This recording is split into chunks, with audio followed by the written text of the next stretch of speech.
here tonight for Sacred Heart Griffin, which, as you know, is pretty rare for them, but they have some standouts in the lower levels. They're going to get them on the field. They need to make some big plays here tonight. All right, should be a good matchup. Right now, we're going to turn it over to the third member of the broadcast team, ABC News Channel 20, Spencer Davis. He has tonight's field conditions brought to you by Brand Professional Agriculture. Spencer? Thanks, guys. It's a glorious day outside for some high school football. The blue skies are kind of popping out, but right now the field turf is excellent. And again, this is what it's designed for. It drizzled all day, a little bit of rain here and there as well. But overall, the turf's great. Should be a fast and smooth game. Looking forward to it. Guys, back to you. We'll be back with the CEFCU Friday Night Rivals kickoff from Sacred Heart Griffin in just a minute.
And welcome back to CEFCU Friday Night Rivals, presented by Bob Riding's family of dealerships. Paul Wappel, Adam Anderson, Spencer Davis, and the whole CEFCU Friday Night Rivals crew ready for kickoff here at Ken Leonard Field as the Cyclones host the Jacksonville Crimsons. Yeah, first big Central State 8 matchup. First time as the Central State 8 West matchup, I do believe this is it. Had to be split into two halves now, the West and East Conference. So a little different look this year, but same great game we expect. A few sprinkles earlier, but doesn't look like we're going to have any weather to mess with or worry about tonight, Adam. A beautiful night for football. Just a beautiful night. I don't know if I've ever been back here on Ken Leonard Field where it has been just a beautiful atmosphere. You're surrounded by the trees. It just feels special back here. The Cyclones will kick off to the Crimsons to start this game, and Adam, we've got two good kickers tonight, especially on Jacksonville side. Yeah, Brandon Sims, Jacksonville, one of the top kickers in the country. But as we watched in the pregame, SHG doesn't have a bad one themselves.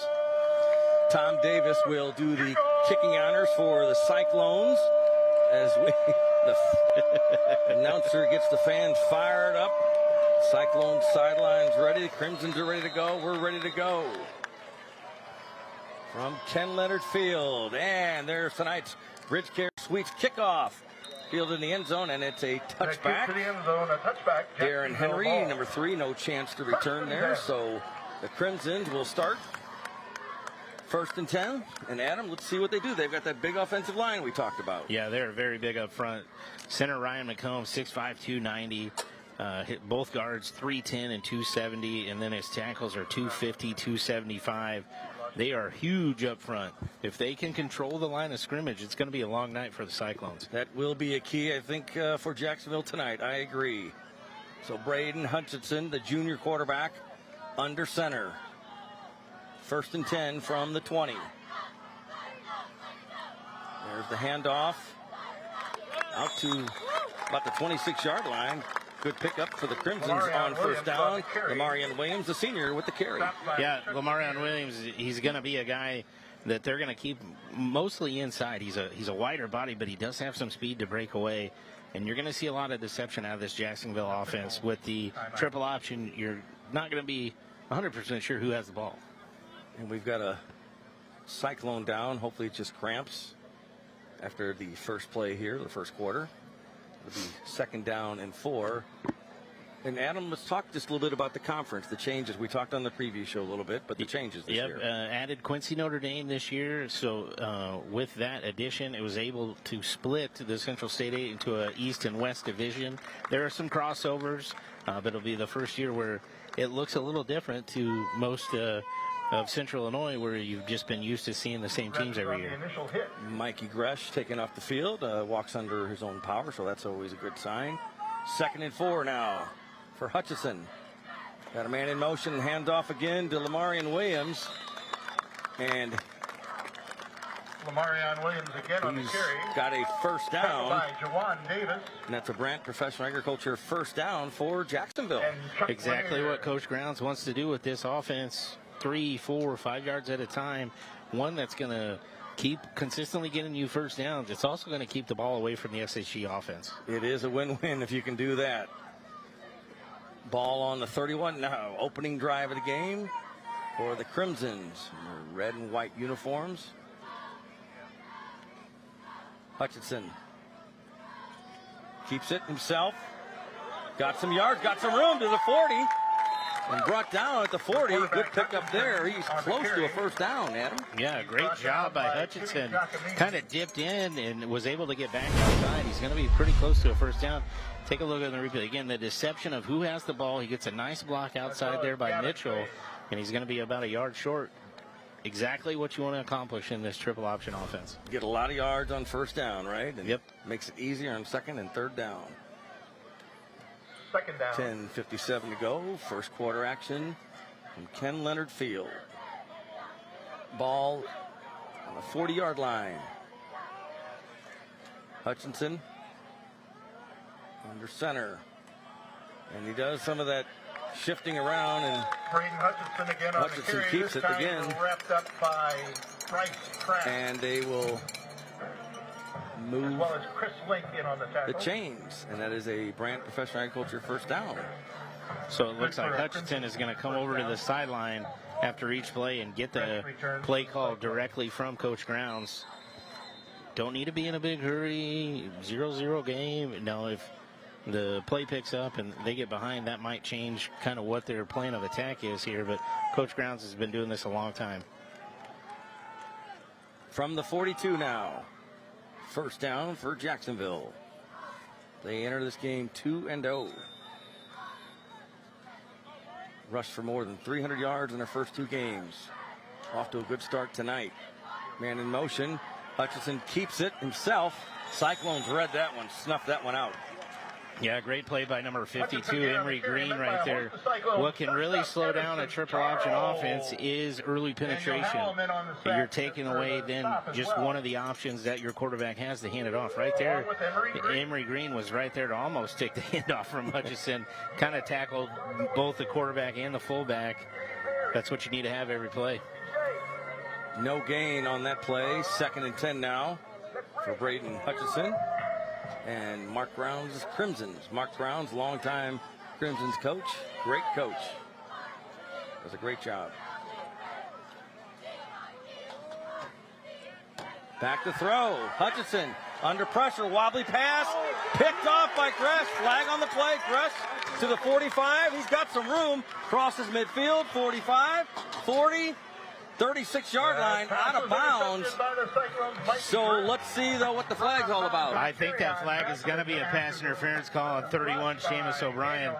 Right before he went up to, they both went up for a jump ball. O'Brien gets his left hand and pulls Mitchell down. It's going to be, as you can see, his jersey didn't get like that on purpose or by accident. That would be the Cyclones are going to be upset. That's a heck of a swing if that's the call, obviously, yes. Indeed, you go from an interception to Pass a penalty interference on the Cyclones. and a first down. 15-yard penalty marked off against the So Cyclones. it's another Grant Professional Agriculture first down, and the Crimsons are marching here in the first quarter. Now they're in SHG territory. Ball on the 43-yard line. Hutchinson was hit when he got rid of that pass, but there's the pitch wide right. Got some tacklers there, so not much there for the Crimsons that time. Yeah, early backfield penetration. Jamarian Bardwell, you're going to hear his name a lot tonight. Number 11 on Came the right. darting in the backfield right here and really kind of threw everything off. So Number 11 for the Crimsons. Chuck Lanier and Seamus O'Brien in on the stop. Second down and 10 now for Jacksonville. Opening drive of the game. Fakes, does Hutchinson, rolls right, going to keep it himself. Goes out of bounds at the 39-yard line. Let's see, they mark him out at the 41-yard line. So it'll be 3rd and long for Jacksonville. Yep, this isn't a situation Coach Grounds and the Crimsons want to be in a lot here tonight. Kind of eliminates a lot of probably what they want to do, want to accomplish. With a kicker like Brandon Sims, though, I would think you have to be nearing his field goal range. 8:29, opening quarter. 3rd and 7 now. The pitch, fumble. Picks it up. No, loose ball. Wait a minute. Crimson's had it, but wait a minute. The I think Cyclones. Jacksonville's back on it, yep. Lamarian Williams recovered it. But now you've got Chuck Lanier on the 4th first stop. and long, and I would think you'd go for it here, but let's see. Here's the replay. Yep. So never really had possession of it. Jackson didn't. Crimson's fortunate to get the ball back, but it's 4th and 9 now. The pitch came high, hit, kind of think, caught Jackson off guard. Williams, the senior running back, he also plays linebacker. He's a good one. You think you keep it on the ground here, Adam? You think they'll go to a little short pass? Yeah, they only got 10 on the field. They're missing somebody. Clock's running. They better keep an eye. Get a delay of game penalty. And at this point, I don't think a delay of game would actually hurt them that much. And that sounds crazy to say, but the extra 5 yards could help Sims pin SHG deeper in their own end. And Sims, number 9, is out there, and there is the flag. Flag on the play. For delay of game, so that'll push them 5 yards back. And Jacksonville penalty for just delay like of Tony game. Romo, you predicted it, you Back called to it. 5 yards. Brandon Sims, number 9, we talked about it. He can punt and kick. He can punt and kick. He's one of the best in the country. And I think by doing this, you're just going to give him a little extra freedom to maybe pin that ball, put it a little bit higher even, to help his Crimsons get down there and cover this one. So Sims stands at his own 43-yard line here on 4th and 14. Short punt, very high, but short. Oh, takes a Cyclone bounce, and look at that. SHG will start just shy of their 40-yard line. So Sims with a high punt, but not much distance that time. No, high punt. He had a backspin drop on it, but he just got underneath it a little too much. A fortunate situation there for Jacksonville. You take that penalty to give your punter a little bit more room, and then just did not work out the way you thought it would. So now we'll see what the Cyclones do. Cam Brinkman at quarterback, keeps it, goes up the middle, has some room. Look at him go. First down. First play, first down. That's a Brand Professional Agriculture first down is Cam Brinkman, the sophomore, Adam. Yeah, he came in relief last weekend, but played very well against Masuguda. Was not surprised to see him get the start here tonight. But with Caldwell back there in the backfield with him, you almost have 2 quarterbacks, 2 running backs right next to each other. Indeed you do. And on first down, fakes the throw. Keeps it himself, in trouble. Hit hard and thrown for a loss on the play. But there is a flag down. Jamarian Barbara was going to go in motion, stopped, paused, and then started going again. So you're going to get a illegal shift here and move that ball back 5 yards. That opening drive for the Crimsons, Adam, they ate up quite a bit of time. Yeah, and that's what they want to do. It looks like Jacksonville's actually going to decline the penalty and just make it second down. Illegal motion. So that is the case. Brings up second So down. it's second and 12 now for SHG. Brinkman in the gun. Official timeout. The whistle's blown. Equipment. Yeah, some kind of equipment malfunction there. Mylan Logan. Repair. So Logan goes out. And Andrew Walters, the sophomore, comes in. Wide receiver.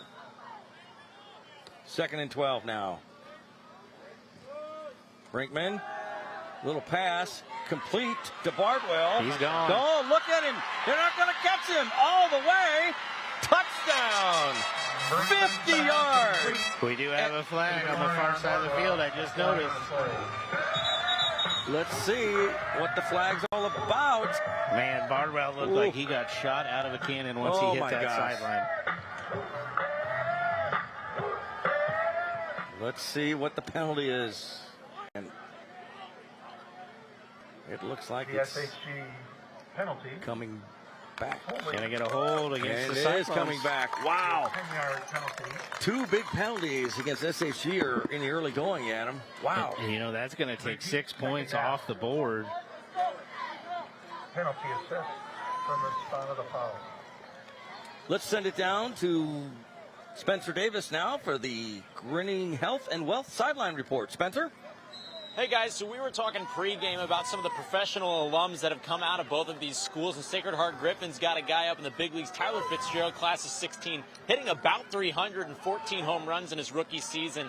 Made his debut last year, so good things going. And then on the other side, Jacksonville, Blake Hance on the practice squad for the Jaguars right now. You guys are telling me a cool story about how he met Baker Mayfield the day that he was starting for him. Football's a crazy sport. It's a crazy game so far. Like you guys said, a couple big penalties coming back for Sacred Heart Griffin. Guys, back up to you. Thanks, Spencer. Trent Caldwell, number 2 for SHG. With a good pickup there. So now it's 3rd and 5 from the 43 of Jacksonville. Brinkman has time, throws right, complete, and thrown out of bounds. About the 38-yard line. O'Brien on the catch. O'Brien with the catch. That's Seamus O'Brien, number 31. And that's a Brant Professional Agriculture first down for SHG. Great catch by O'Brien. Had to go up and get it. Brinkman, again, put it in a spot that only O'Brien was going to catch it, and nobody from the Crimson. So great job by the young sophomore quarterback. Crimsons are coming, but look at this, the carry, and good pickup that time by Caldwell. Brought down by Emery Davidsmeyer. Davidsmeyer on the tackle, and ball on the 33-yard line. See if the Cyclones try to go quickly here. Nope. Brinkman waiting to get the play from the sidelines. Caldwell started at quarterback last week against Mascoutah and pretty much played the whole first half at QB. 2nd and 7 now for the Cyclones. Caldwell Again on the to the 31-yard line. Eli Masamba. Another big third down play here in this first quarter. Have to keep an eye on number 6, Jamarian Bardwell. Had the touchdown taken off the board. So 3rd and 5 now. Brinkman in the gun. Oh, did they The flag on the play. try to draw him off sides? And I think it worked. I think so too. Offsides penalty by Jacksonville. How about that? That worked. That'll be a 5-yard mark-off. Pushes the Sykes past the first down 5-yard marker. penalty, and that's another Brant Professional Agriculture first down. So the Sykes get an advantage here with the penalty against Jacksonville. Now you're 1st and 10 on the 26-yard line. It's been a pretty penalty-heavy first quarter here. It really has. For a week 3 game, yeah. Had to think for a second what week we were in. Brinkman has time. Across the middle, got a man, complete. Touchdown! How about that? Seamus O'Brien. And that's an Abraham Lincoln Capital Airport touchdown. They're our touchdown sponsor this season. Great job by Cam Brinkman to stay in the pocket. He had a blitz coming, so he had man-to-man defense on the outside. O'Brien just got inside his defender, and then it was just an easy breeze into the end zone. Cyclones will try to make it a 7-0 game. Some lonesome polecat here. Wasn't sure what they were going to do. Leonard Field. Tom Davis, the senior, will attempt the extra point. Good snap. Right through the upright. So 7-0 Cyclones with 3:41 to go in the first quarter. We're going to take a break. We'll be back with more CEFCU Friday Night Rivals from Ken Leonard Field in just a minute. Stay with us.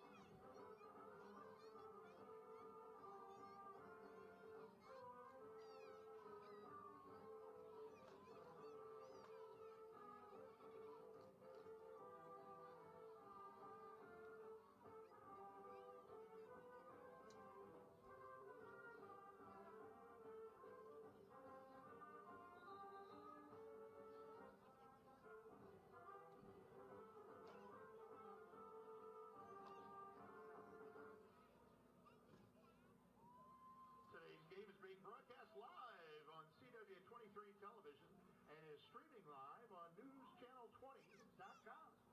Stay connected to CEFCU Friday Night. Welcome back to CEFCU Friday Night Rivals, presented by Bob Riding's family of dealerships. Paul Wapple, Adam Anderson, Spencer Davis here at Ken Leonard Field. 7-0 SHG strikes first here in the first quarter. And they will kick off to the Crimsons, who had a good first drive, but stalled at the 40. Deep kick and out of the end zone, so it'll be a touchback. So the Crimsons will start first and 10 from their own 20. Trailing 7-0. So yeah, I don't think you'll see many returns tonight. Jacksonville had a few returns for touchdowns last weekend against Eisenhower, so I think they're going to try to put that ball in the end zone as much as possible. See what the Crimsons, how they respond here. Boy, SHG, the touchdown was called back. Explosive. They can really explode. They've got that speed. Yeah, people might have seen that week 1 score and thought, oh, maybe Cyclone Nation's down. They are not down. That's how good CBC was. First and 10 now for Hutchinson and the Crimsons.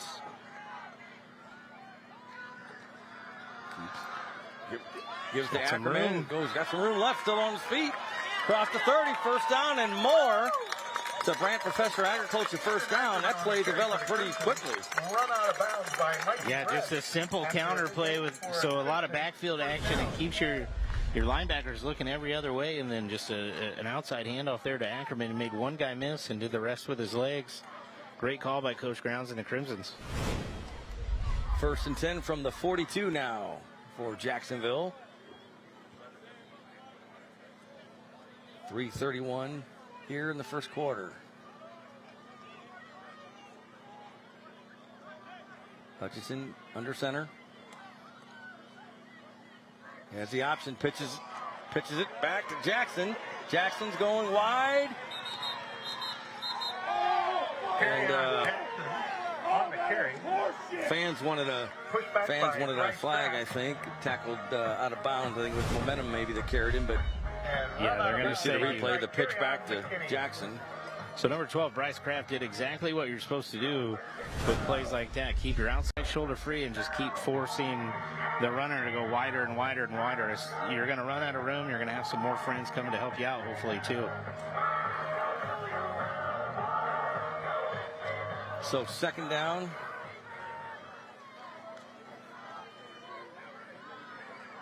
For Jacksonville. They trail 7-0. Here's the pitch. back. Got some room. Goes wide, but not enough, not nearly enough to get any momentum going. So the big hit by Chris Darren Henry with the carry there. And let's take a look at the scoring summary brought to you by HSHS St. John's Children's Hospital. 8 plays, 60-yard drive, and capped by the O'Brien 26-yard TD catch. And that's where we stand now, 7-0 after that touchdown. Third down. So 3rd and long for Jacksonville. No gain in the last 2 plays. Yeah, it looks like they had some room up there. You just got to, Jacksonville's got to start getting upfield and not so much side to side. Back to throw. Hutchinson looking right, got a man. Caught, going on his feet. 40, 35, cuts back. Cyclones tried to strip the ball, but That's Darren Henry on the Rex catch, brought down ruled by he was Jamarion down. Barnwell. What a catch that time by Henry. Darren Henry, not Derek Henry. First down. That's a Brant Professional Agriculture first down. Yeah, great job Darren by Henry. He had pressure coming right at him. He knew he was going to take a hit, but he held onto the football and then turned it into a big play. That's the kind of chunk plays Jacksonville needs to have. Hopefully they're not waiting for 3rd and long for those to happen, but that's what they got to do to stay in this football game here tonight. Adam, he's a freshman. He's a freshman. On 1st and 10. There's the give. Look at this. On to the 25-yard line. Lamarion Crimsons. Williams on the carry. Williams with the Juwan carry. Davis and Joe Kepler on the stop. That's Bring a- up 2nd and 5. That's an ideal first down play here in an option-based offense like Jacksonville runs. On 2nd down. Williams in the backfield. Williams gets it. Cyclones read that. Stopped at the line of scrimmage. Now you got 3rd and 5. Lamarion Williams brought down I'll by give him 3rd and 4.5. He might have fell a half yard, but Okay. Definitely not much up there. The Cyclones are running through a few different defensive linemen to stay fresh and to try to get some backfield penetration against the Crimsons tonight. They've had 5 or 6 different guys out there. On 3rd and 4. Caught left side. Cuts back. Breaks the tackle. Still going. Crucifixio Mitchell. First time we've called his name tonight.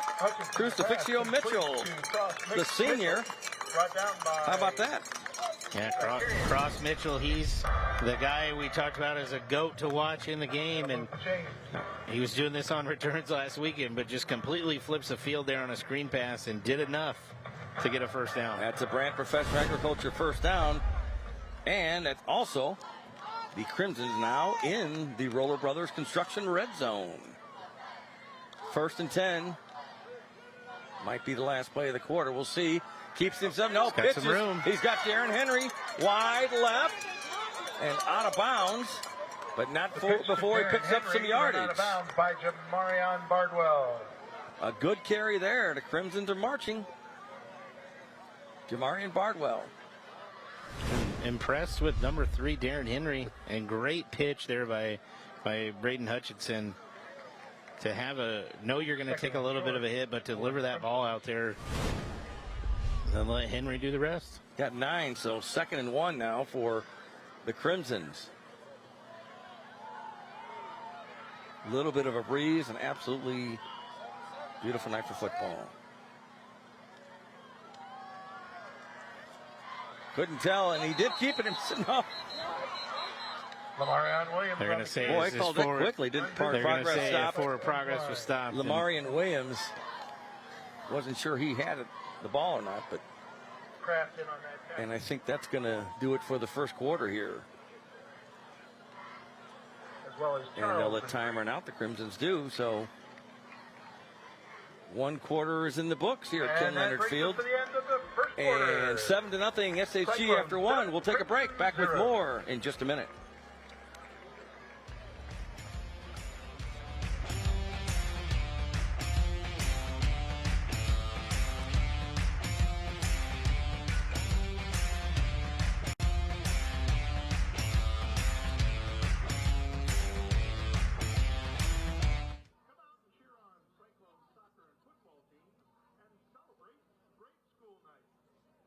soccer game grade school night is Tuesday, September 24th, and the football game grade school night will be on Friday, October 18th. SHG welcomes local grade school students and their families.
All right.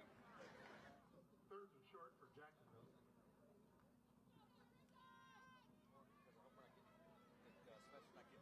Ball's on the 10-yard Tyler line. Fitzgerald plays the same.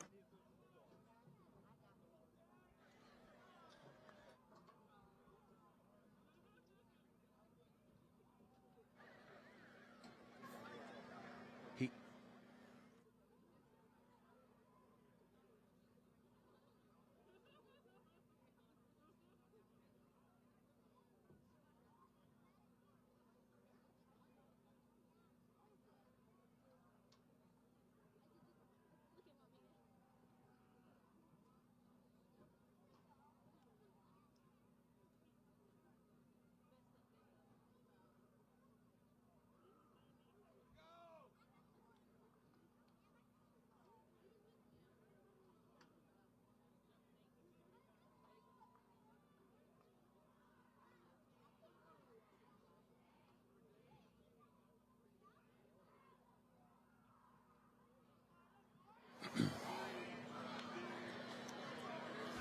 Welcome back to CEFCU Friday Night Rivals, presented by Bob Riding's family of dealerships. Second quarter action set to get underway here at Ken Leonard Field. The Crimsons with the ball, trailing 7-0. 3rd and 1, ball on the 10. On first down, there's the handoff to Williams. A good gain there. Positive yardage, what you want inside the 10 there. Yeah, just give it to your fullback and see if you can get that short yardage. Lamarion Williams again on the carry. And that is a O'Brien in on the tackle. first down. That's a Woods Basement Systems, one of our first down sponsors all season long. So 1st and goal now after the Woods Basement Systems first down by the Crimsons.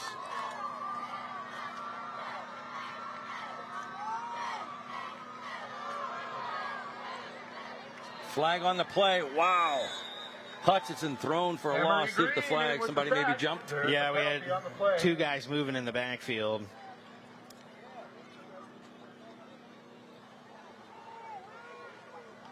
Yep, illegal motion. Illegal shift offense. They could decline it, yeah. It'll be second down. So second and The ball now at goal the from the 11. 11 for the Crimsons. Nope. Well, I'll check that. They declined it and took the play. It would go. Okay, he was walking it back. I was like, I was confused too. So second and 11, yes. After the loss on that play. The penalty. Second and goal from the 11 for JHS.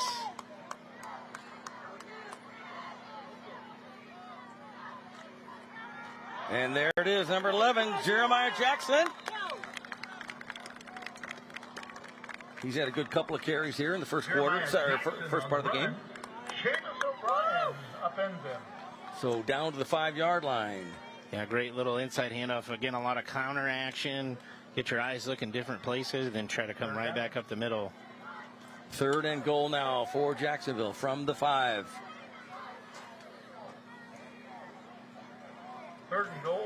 And Jeremiah Jackson comes back into the game now for JHS here on 3rd and goal from the 5.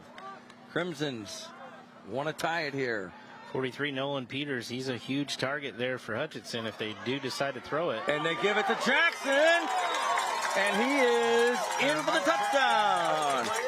7-6, and that's an Abraham Lincoln Capital Airport touchdown for the Crimsons. Great full drive there by Jacksonville. They really put it together. Huge runs, took care of the football. Really, really what they wanted to do here this evening. Great job by Jacksonville. 7-6, pending the extra point. Brandon Sims, we talked about him, the senior. We'll try to tie this one up at 7.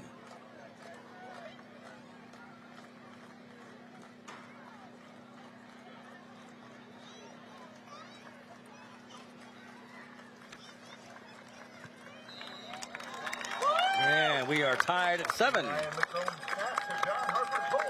And right now we're going to hear from CEFCU. Hey guys, I'm joined by Dane from CEFCU and Dane. What does it mean to be partnering with Friday Night Rivals for yet another season? Feels great. You know, I think it's a great thing that you guys do, bringing a spotlight to these athletes here in the local community, as well as the cheerleaders and band, and CEFCU's just proud to be a part of it. Yeah, so we talked about community. What are you guys doing in the community? What do you have coming up? Yeah, we've actually got quite a few events. So the Morton Pumpkin Festival is actually still going on through tomorrow. We also have the Shoes, Brews, and Biz coming up, hosted by the Greater Springfield Chamber of Commerce on October 5th.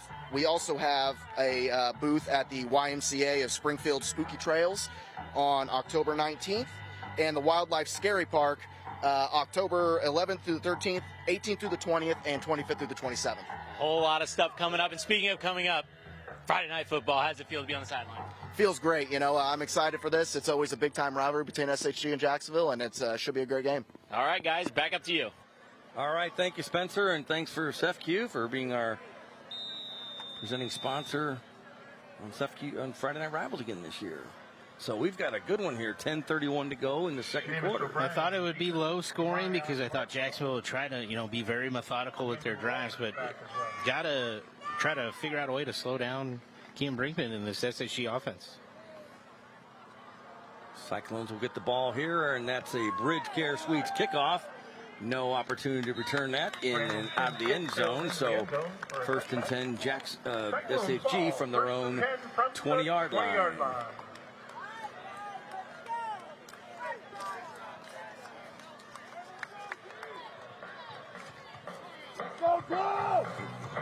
And I want to let you know that this is when championships are won. Gear up for the NASCAR Xfinity Series playoffs starting next Friday right here only on CW23. We're taking a break for Friday Night Rivals because of the NASCAR Xfinity Series on CW23. On first down, a long pass. Oh, just couldn't quite hang on to it. He would have been gone. Brinkman with the pass there, and Bardwell couldn't quite hang on to it. Yeah. Jamarian Bardwell. Just a beautiful pass there from Brinkman, just right off the fingertips of Bardwell. Again, being a sophomore, those are some kinks you're going to have worked out by maybe week 7, week 8, but still pretty early on into his varsity career. So a few things like that he'll learn. 2nd and 10 for the 20 for the Cyclones. Brinkman in the gun. Just couldn't connect there on first down. Back to throw again. Short pass. Incomplete. Bardwell couldn't hang on to it. So now it's 3rd and 10. And add him back to next week. We won't be here. CW23 will carry the NASCAR Xfinity Series race. And we'll talk about that in a second. But right now I want to tell you about the HS St. John's Hospital scoring summary. Jackson with the 5-yard TD run, 13 plays, and 80-yard drive. Beautiful drive Coach Grounds and the Crimsons put together to get in the end zone. 3rd and 10 for SHG. Brinkman maybe changing the play. Empty backfield. Brinkman to throw. Has time. Ball's loose. Ball's loose. Brinkman recovers it. Wow. Oh, my. They are unfortunate. They are fortunate. Here's the replay. He just couldn't Just slipped out of his hands. Yeah, as he came back with that Brinkman, I'm not sure if he is a baseball player, but he has a very baseball-like throw. His throwing motions really wide, like you would throw a baseball. So sometimes if your hands are small or the ball's has a little condensation or sweat on it, maybe his grip isn't the greatest. And right there, it showed you. 4th and 15 for SHG. Punt formation. High snap. Brought down. Just gets it off, and a pretty good punt, especially under the circumstances. But the Crimsons are going to be in SHG territory. The 42-yard line. See where they spot it. At the Cyclones' 41-yard line. 41-yard line. So, wow. That was a great series for the Crimsons. Yeah. Defensively, obviously. So back to the NASCAR Xfinity Series race. That'll be next week. It'll be carried on CW23. We'll be back the next week.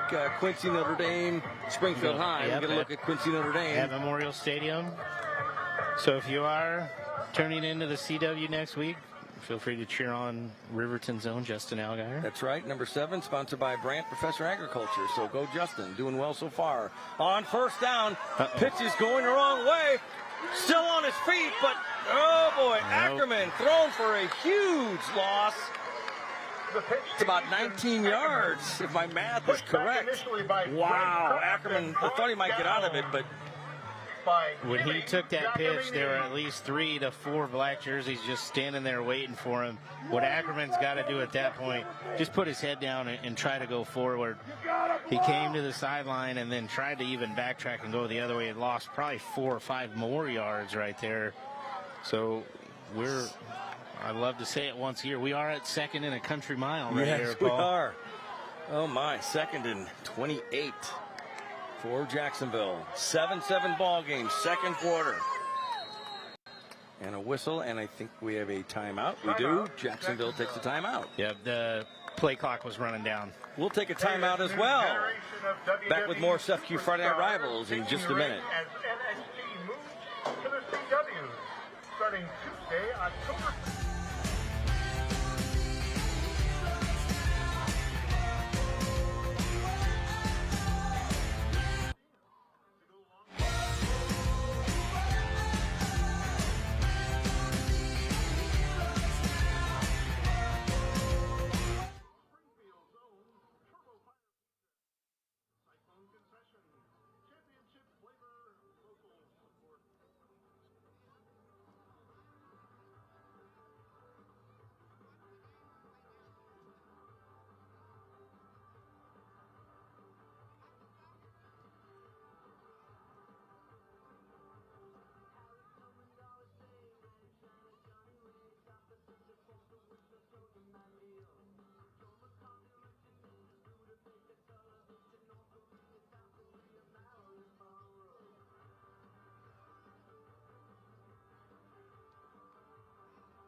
Presented by Bob Riding's family of dealerships.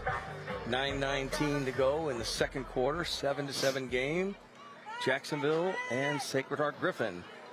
2nd and 28. The Crimsons want to talk about it, Adam. Now, obviously, you don't want to try to get it all in one play here.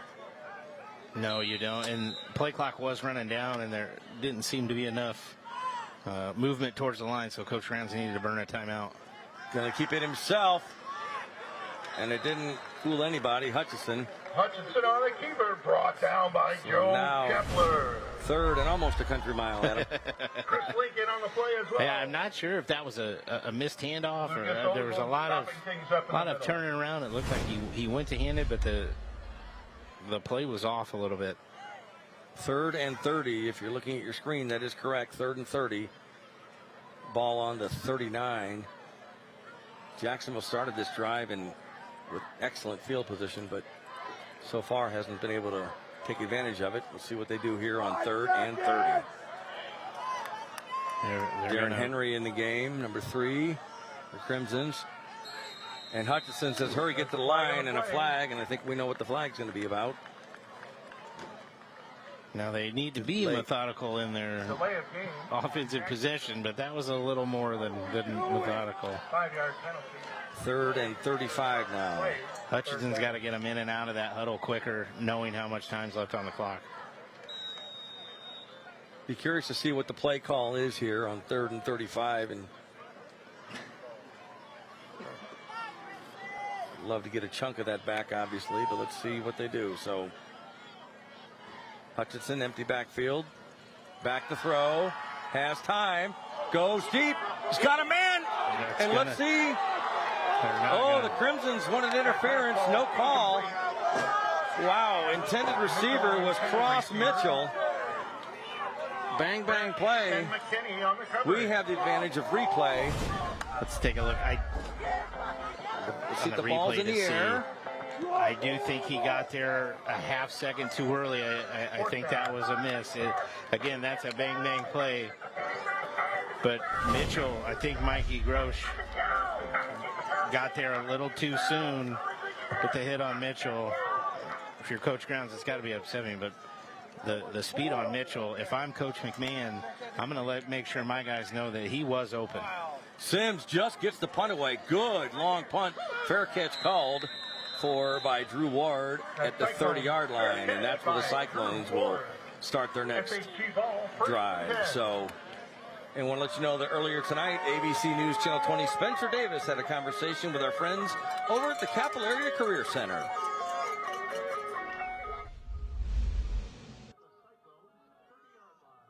Hey, thanks, guys. I'm standing here on the field with our educator of the game, Robert Farrell from CACC, joining me. Robert, what does it mean to be joining us on our voyage through Friday Night Rivals? Well, first off, Spencer, great to be here tonight. Great to be a part of Friday Night Rivals. At CACC, we are proud to support our local high schools for their career and technical education needs, from audio-video production down to welding and everything in between. Tonight, though, we're announcing a new partnership that we have with UIS Innovate Springfield, and that's who our educator of the night is going to be. All right, Ben Haig from UIS Innovate Springfield. What does it mean for you guys to be the educator of the game? We're really excited to be here. Thanks for having us. Our partnership with CACC allows us to expand programs like the Sangamon CO program that many SHG students have participated in the last 12 years, to expand it to an afternoon session, and also launch our new Engineering for High Tech program for high school students, also through CACC, where students will learn mechanical engineering, electrical engineering, and robotics. So to learn more, go to caccspringfield.org or UIS/innovation. Well, congratulations to our educator of the game, guys. Thanks for joining us. Back up to you. Thank you very much, and thanks to the Capital Area Career Center. And on second down, a gain of a couple there by Trent Caldwell. Now it's 3rd and 2 from the 38 for SHG. 7-7 game. Brinkman going to keep it himself. Gets plenty of yards for that first down, and that's a Woods Basement System first down. Great for there. the Cyclones. Great run there by Brinkman. Just following his two offensive line, pulling around the corner there, and had enough to get a first down. Daniel Allen. The Cyclone first down. From the 43 now, 1st and 10, SHG. Brinkman in the gun. Back to throw, rolling right. Dumps it short. And did he catch it? I haven't seen the signal. Yeah, we haven't seen. I thought it was incomplete. Yeah, it was incomplete. Thank Okay. you. We had a bad vantage point here. Sorry. We're at the 50, but we couldn't see. So thank you. So it'll be 2nd and 10 now for the Cyclones. You know, I was interested to see how Brinkman came in this drive after the last one with the fumble, the errant plays, and he has really responded well for just being a sophomore. Fires it. Crimson's right there. Receiver was Gavin Fay, number 13. So, yeah, Fay's got to bring that down. Had a screen set up, and I think he had some big linemen out in front of him. Fay now wide, goes left. 3rd and 10. Cyclones trying to get that play off. I think you got to keep an eye on number 1, Mylan Logan. He's been pretty quiet here this evening, but at 6'4", that's a big target for Brinkman. On 3rd and long. Nobody there except the Crimson defender. Might have been a miscommunication there. No Cyclone within 5 yards. So 4th and 10 in a punt situation for the Cyclones. Yeah, Seamus O'Brien hitched up at the first down sticks, and Brinkman must have thought he was going to keep going. Again, just a sophomore, his second game really seeing varsity action. So those are some things that Coach Allison's going to talk to him and hopefully get figured out as this game progresses.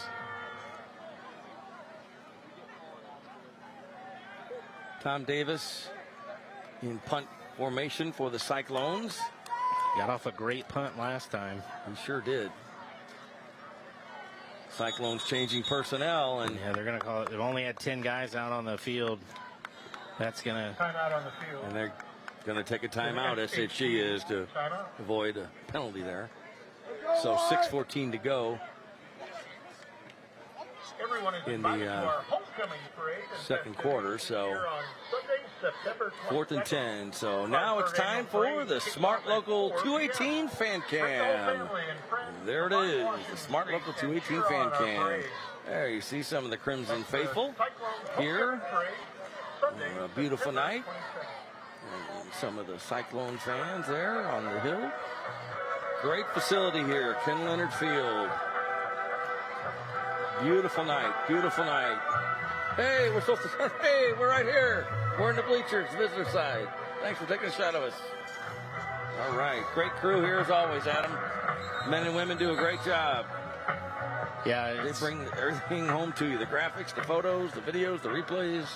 Great job. This area is blessed to have such great people put a game like this on. So Jacksonville's now gone back to two returners. It was just Cross Mitchell back there by himself. Now you've got Henry back with him. So let's see another booming punt. Fair catch called for at the 20, and that's where the Crimsons, after Mitchell does that, that's where the Jacksonville Crimsons will start their drive. 7-7. Adam, been a good game. Yeah, great game here. And Coach Grounds had to be kind of upset after that last drive, just completely went backwards after the great field position. Tonight at 10:15 on ABC, join us at the News Channel 20 Sports Desk to get all of your local high school football highlights with the Friday Night Rivals recap on News Channel 20, 10:15 tonight on ABC. All right, 6:08 to go, second quarter. Sacred Heart Griffin and Jacksonville. First conference game for these two schools this season. On first down and in motion, there's a thrown back. He had a couple of yards, looked like Lamarian Williams, but he's thrown back, so nothing doing there on first down. Just squeezed through a tight gap right there. Was fortunate enough to get 3 yards there. Right now, we're going to send it down to ABC News Channel 20 Spencer Davis to the field for the Grunig Health and Wealth Sideline Report. Spencer? Game so far, maybe a little lower than we were expecting, but this is where the importance of having good kickers and punters comes in. You want to knock through your extra points, as both guys did, and your punters come in big time. Field position is such a big thing in a low-scoring game. Both guys clearly doing their jobs well. Back up to you. We'll see if it plays into more impact later on. Thank you, Spencer. 2nd and 7. This time, Williams with a few more yards, and more than a few. He's out to close to the 30-yard line, so... Underneath the pile, Emery Reed. Check that. Chuck Lanier. They are going to give him the first down. All right. That's enough. Woods Basement Systems first down for the Crimsons as they move the chains. Ball on the 31 now. Again, they'll just keep lulling you to sleep with these inside handoffs to Williams, and then you got to keep an eye on Henry or Jackson or Ackerman, one to pop one big on the outside. Inside of 5 minutes. In the second quarter, Hutchinson under center, a little misdirection there. Look at Williams go. Look at him go, Williams. Back, got a flag. Williams on the carry. Hold. No, we got two guys moving in motion at the same time, which again is unfortunate on a first down play that gets you 8 yards. Is now you're looking at 1st and 15. So. Pushing back 5 yards. Moving back 5 yards. Adam, we talked about it the previous show and a little bit tonight. The Jacksonville offensive line. 6'4", 275. Cook, 6'4", 310. McCombs, 6'5", 290, 270 for Evans, Surratt, 250. How about that? That's a big line. Yep. On 1st and 15, that line pushes, and that's good for number 21, Lamarian Williams, as he gets a lot of that yardage back on 1st down. Aiden Surratt is also a very good wrestler for the Crimson's program over there too. So not just a big body, he's a big body that can move. Ryan McCombs is getting looked by some local Division II 1AA schools. Got a lot of, and they don't just look big on TV; they are big in person. 2nd and 7 now after the big gain. Hutchinson keeps it, pitches it. Got some room. He might better catch him on his feet. Look at him go. Easton Ackerman inside the 25-yard line, and that's for definitely a Woods Basement Systems first down. Great pitch there by Hutchinson. He knows he's going to take a hit here, but he's got to get loose that ball. Ackerman made one guy miss and was off to the races. I'm not sure if it wasn't anybody else other than Jamarian Bardwell would he have been caught. I'll tell you what, that was a great run by Ackerman, but the pitch was perfectly timed, as you mentioned, absolutely. Adam. Timed it just right. That takes hours and hours of practice, getting hit with bags, other guys, to be able to deliver a confident pitch like that. From the 25, Hutchinson keeps it himself. Hutchinson on the carry this time. And he's inside the Roller Brothers Construction red zone. He's right on the Roller Brothers Construction red zone, right on yep, the 20. Right so on it. We'll give it to him the plug, absolutely. So 2nd and 5 now for the Crimsons. SHG crowd, I think they're surprised a little bit, maybe. Not stunned, but a little surprised. A little surprised at how this game has played out. Yes. They've been right there, too, on offense, Paul. Just a few off the fingertips, drop passes, little things that they can correct, but they need to correct them quickly. Pitch back on 2nd down. Wide left is Darren Henry. Crimson fans Darren Henry on like the that. carry, brought down by Chris Link. So 3rd down. 3rd down now and a couple for Jacksonville. And you know they want to keep this drive alive and don't want to have to go for the field goal. Just they have to. So big offensive line doing a really nice job so far. On 3rd down. Look at that. Keeps it himself, and he's got plenty of room. 1st down. That's the Woods Basement Systems 1st down. Down to the 11-yard line. Drew Ward in on the tackle. So the Crimsons still going the right way. It's Don't have to be in a hurry. First and 10. You can't. They can get a first down without scoring here, without going into the end zone.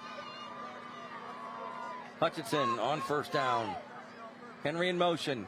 Hutchinson. I don't know if it's a broken play or not, but the Cyclones brought down by read that Chuck right away. Lanier. And number 50 was right there. Mark Shaw SHG. Mark Shaw Logan. He was almost trying to steal that handoff from Hutchinson. He was in the backfield so fast.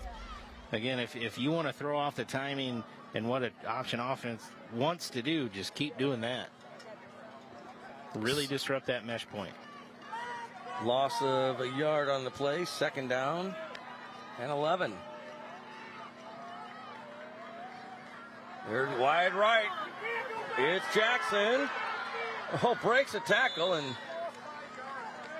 stopped out of bounds.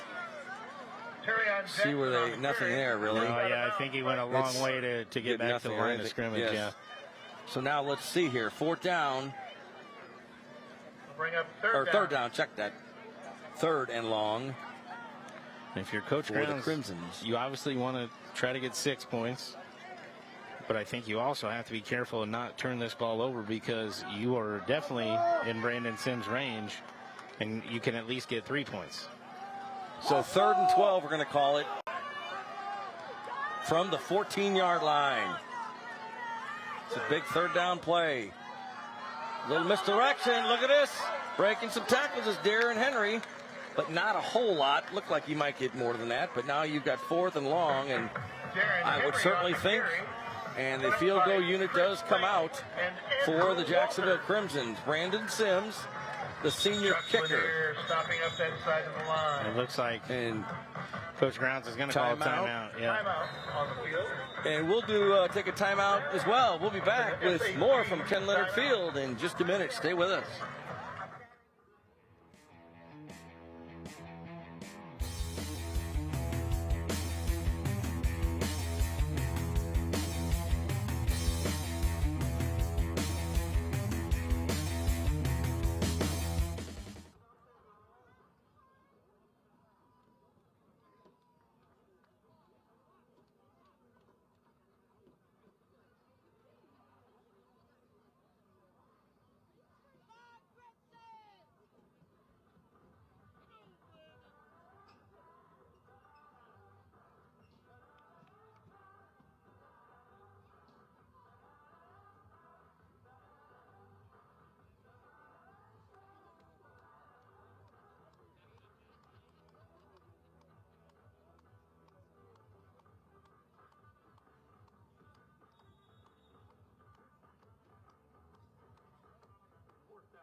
Welcome back to CEFCU Friday Night Rivals, presented by Bob Riding's family of dealerships. Paul Wapple, Adam Anderson, Spencer Davis.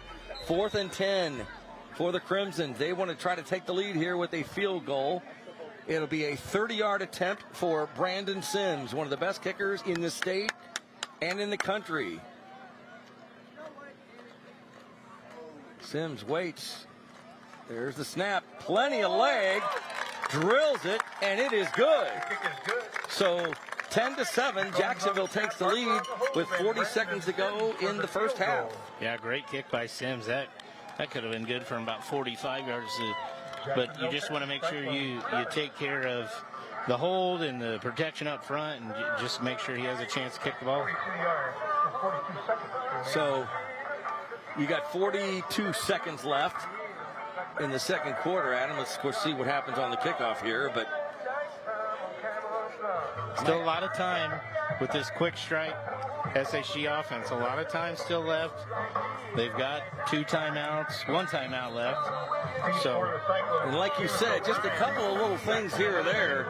This game the score could be a lot different. SHG could be ahead quite a bit, but we'll see what the Cyclones do here before we get to halftime, after the 30-yard field goal by Brandon Sims. On an absolutely great night for high school football. Good crowd on both sides. The Crimson faithful made it over from Jacksonville. Red and white. They're 2-0, trying to go to 3-0. Trying to go 3-0. This would send some shockwaves through the Central State Aid if they were to hold on here this evening. A lot of game left, though. See if SHG even gets a chance to return the kick here. Sims is ready.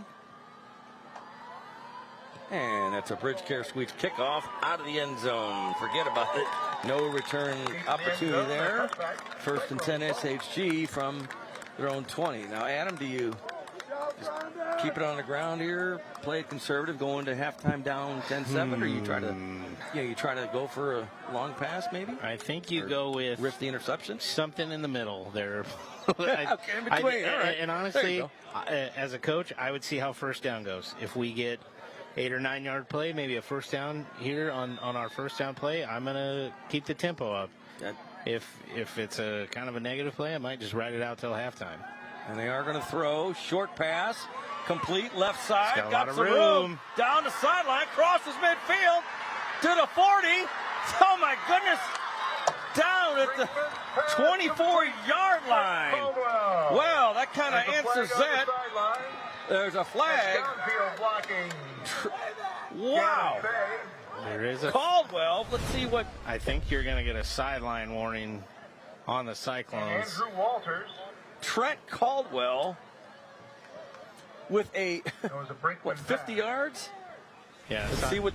the flag is a sideline warning. I think in the excitement of the play, as the official's coming down, he's got to have his own space to follow that play. But Well, a clear, I think it was almost a clear screen pass called for Caldwell out of the backfield, and he did the rest himself. That's a Woods Basement Systems first down. 1st and 10 from the 29 of Jacksonville. They keep it on the ground, the Cyclones do. They get inside the 20. Caldwell in the air, Caldwell on the ground. Brought And down by Eli Masamba. timeout, SHG. Timeout, Cyclone. So, I'm 19 surprised they went to the ground there. Now watch this. We're going to see that big play there that really, it was just a little screen and just developed really well. Yeah, the Got some receivers room. went out in routes, but that was a called swing pass to Caldwell. But watch Cross Mitchell come in the back. I'm not sure what he runs in the track, but I think he's probably a track star for the Crimsons because he made up a lot of ground in a hurry. And probably, a touchdown saver on that play. Absolutely. He had So- blockers out in front of him. Surprised SHG ran the football right there with only one timeout left. The clock running as the chains are set. I thought maybe they would go to the air to save that timeout until later, but Coach Allison's a smarter man than me. And SHG is inside the Roller Brothers Construction red zone once again. 2nd down and 5. 19 seconds to go in the second quarter. Brinkman back to throw, looks left, got his man to the 5. Is he going to get in? Ball came loose. It's loose. Let's see. The Cyclones say they have a touchdown. Caldwell, but They Where are they gonna- stopped the clock. They're going to Caldwell. They're going to But mark where- him down on the 1. Easton Ackerman in on the and 10 seconds, and the Cyclones have to hurry. Once this ball's set. See if they spike it or just go for it here. Ball, and they do spike it, and a flag. flag is That's going to be Boy, on if that's, them. I don't if think that's on they had, SHG, that's a killer. I don't 5 think yards. they were all But let's set. see. We'll wait for the. There it is. Illegal shift. illegal shift against the Cyclone. So we'll reset it for you. You've got 7.9 seconds. See, but what First and the goal. Cyclones need to be doing, they need to be back up on the ball because he's going to blow this in play, and it's going to go. There you see the replay there. Caldwell with a catch, and he kept going.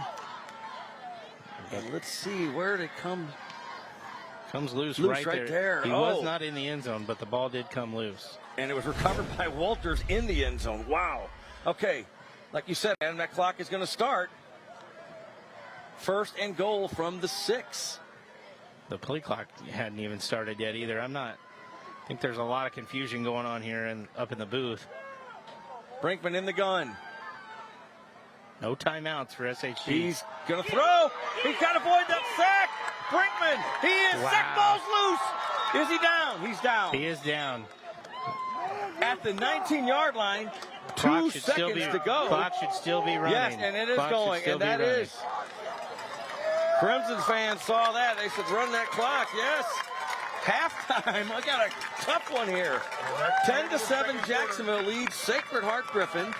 The Central State 8 Conference matchup. What a great way to open the conference play, Adam. Yeah, unbelievable finish there. Down, penalty, brings it back. I thought using the timeout was a little early, but unfortunate. Can't take a sack right there. Again, he's just a sophomore. You got to throw that ball in the end zone or out of the back of the end zone near somebody to at least maybe live for the next down.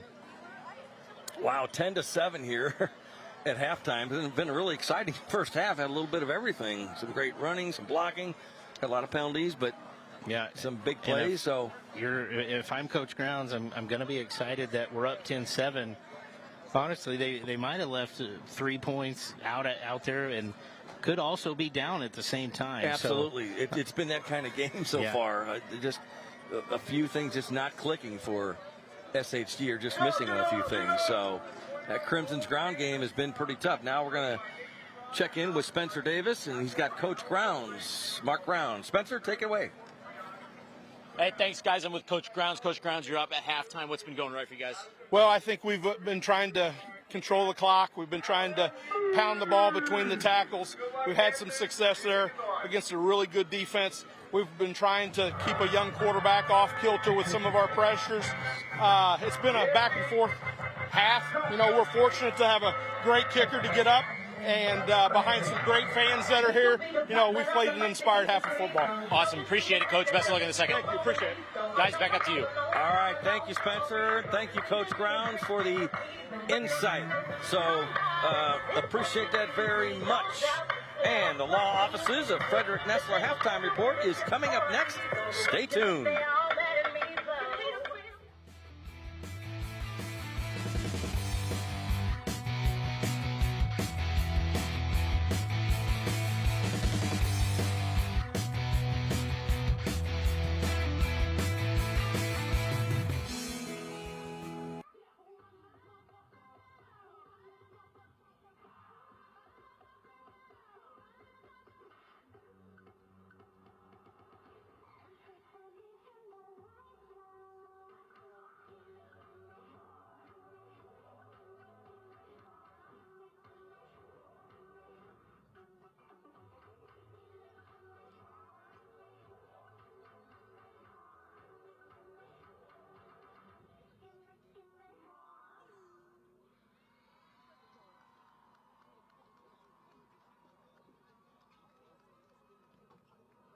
The SHG Golden Angel Palm. Palms are coached by Nikki Brunner and Alex Hardy. And let's have a big hand for our cheerleaders as well. The SHG cheerleaders, coached by Shannon Harrison and Leslie Komet. And now we direct your attention again to the field for a special presentation.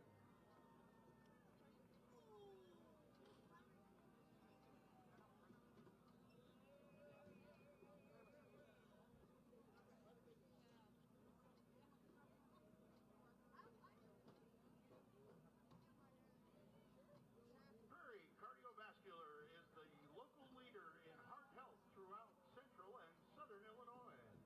We want to ensure our community members in the regions we serve have the life-saving tools and education they need to provide immediate assistance to those in need.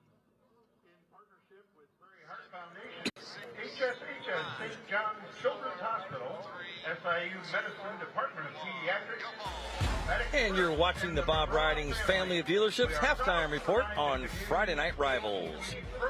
Earlier today, CEFCU presented Sacred Heart Griffin High School with a $500 donation to say thank you for hosting tonight's Friday Night Rivals matchup.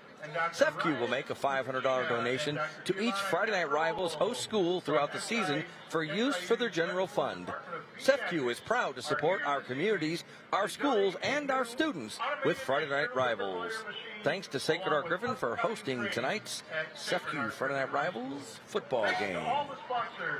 And you're watching the Bob Ridings Family Dealerships halftime report on Friday Night Rivals. Back with more from Ken Leonard Field in just a minute. Also fans.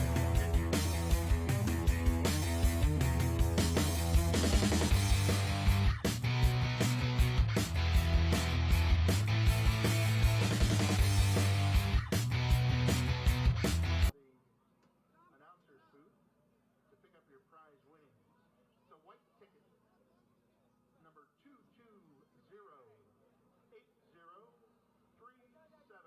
Tonight's winning 50-50 drawing goes to 2208037. You can come pick up your prize in front of the announcer's booth. And thanks for supporting the Cyclone Athletics.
And you're watching the Bob Ridings Family of Dealerships halftime report on Friday Night Rivals.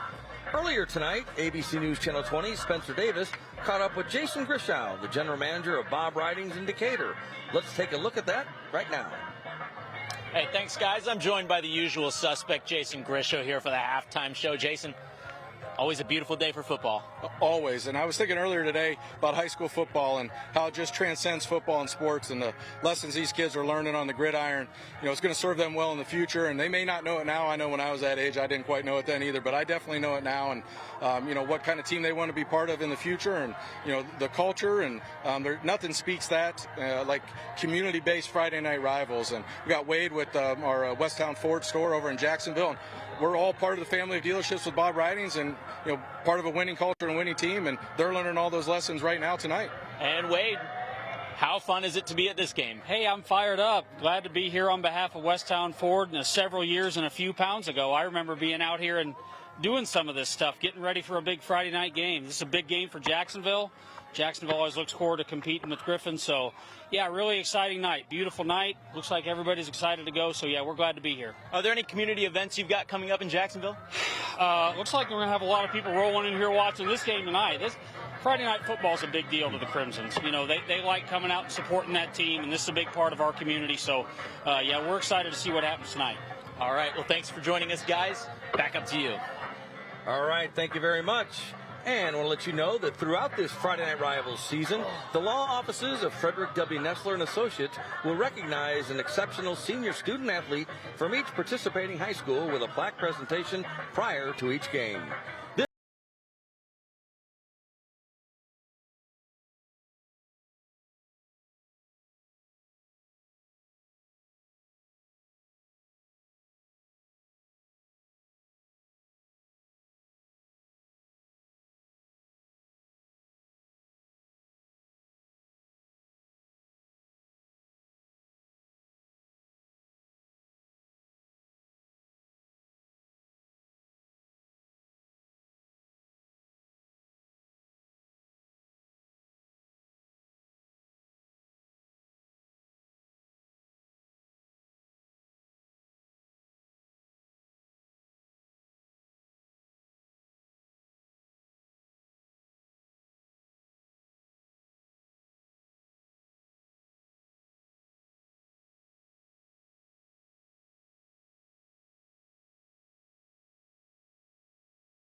Great night here for football and for a lot of people in the community to come in. Perfect night. Love Friday Night Rivals.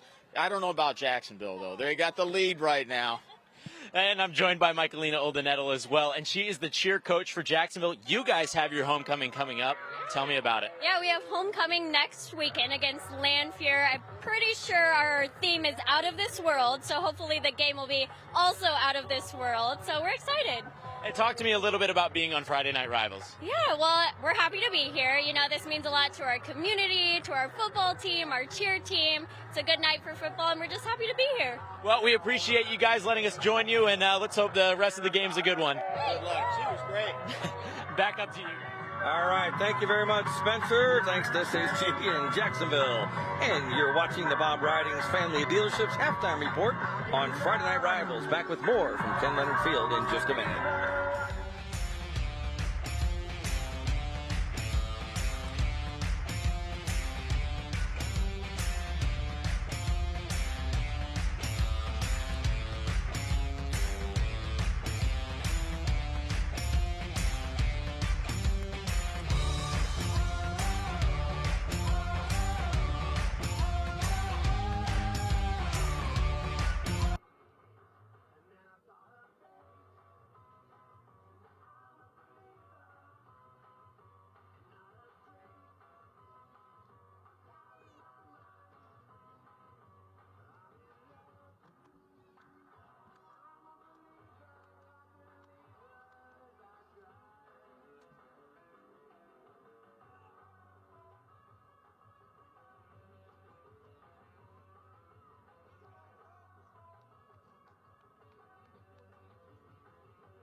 You're watching the Bob Ridings Family of Dealerships halftime report on Friday Night Rivals.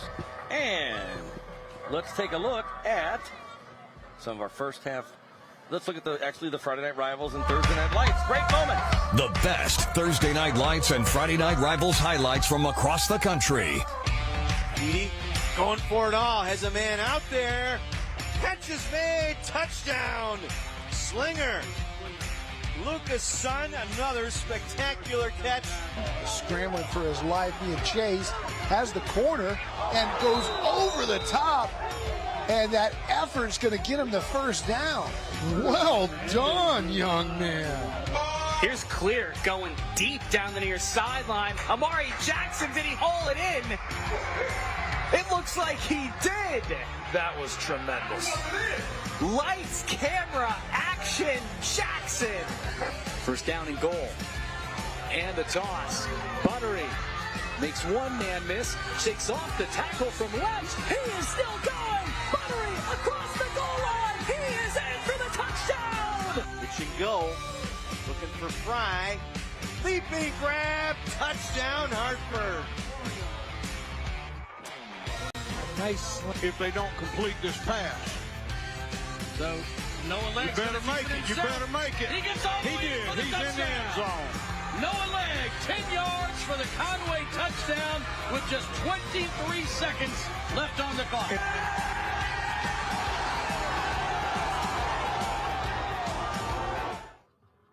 Plays there from Friday Night Rivals and Thursday Night Lights across the country, Adam. Yeah, some great plays right there.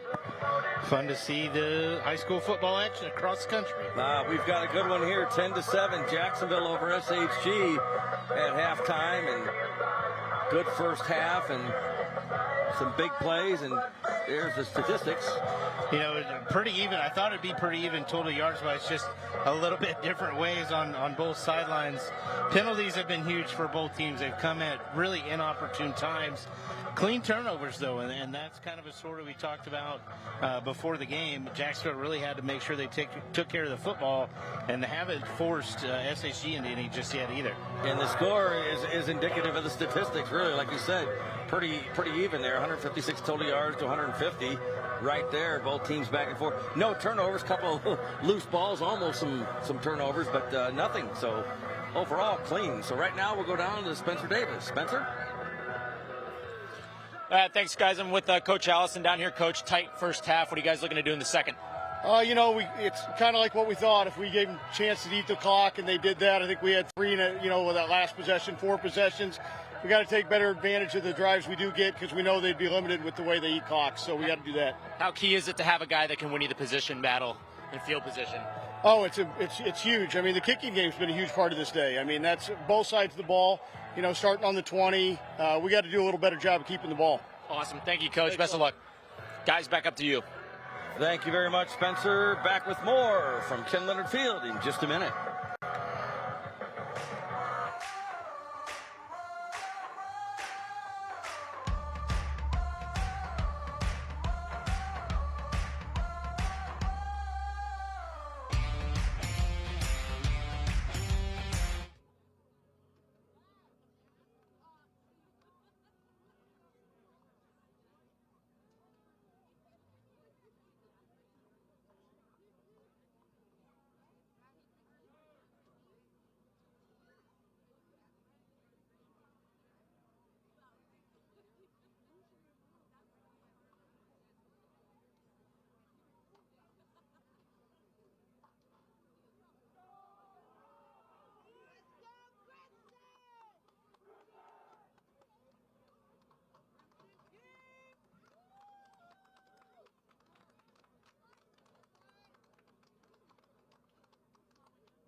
Welcome back to CEFCU Friday Night Rivals, presented by Bob Riding's family of dealerships.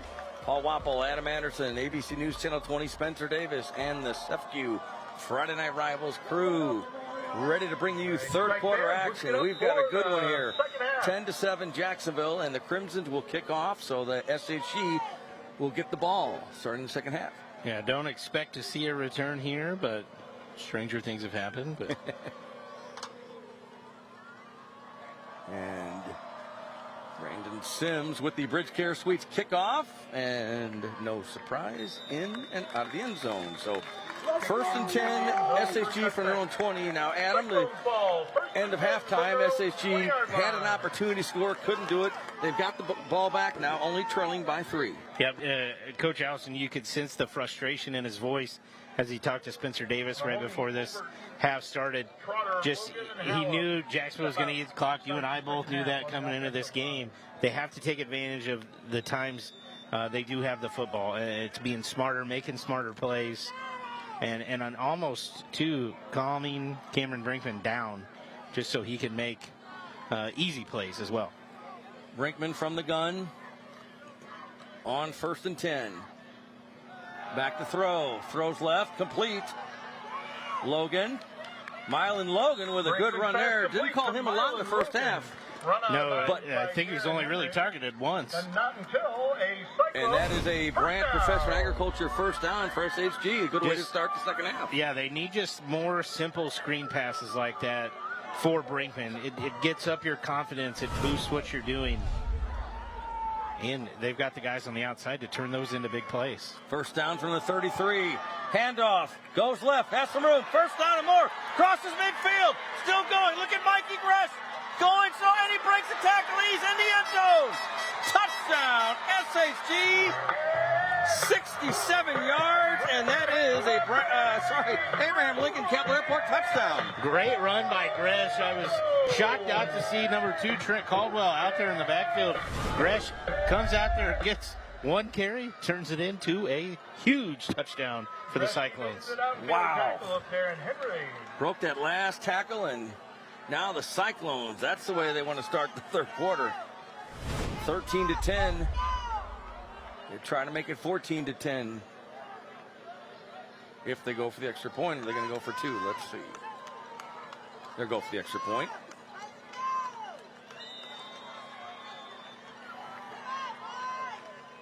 Tom Davis. The kick, Drew Ward, the hold.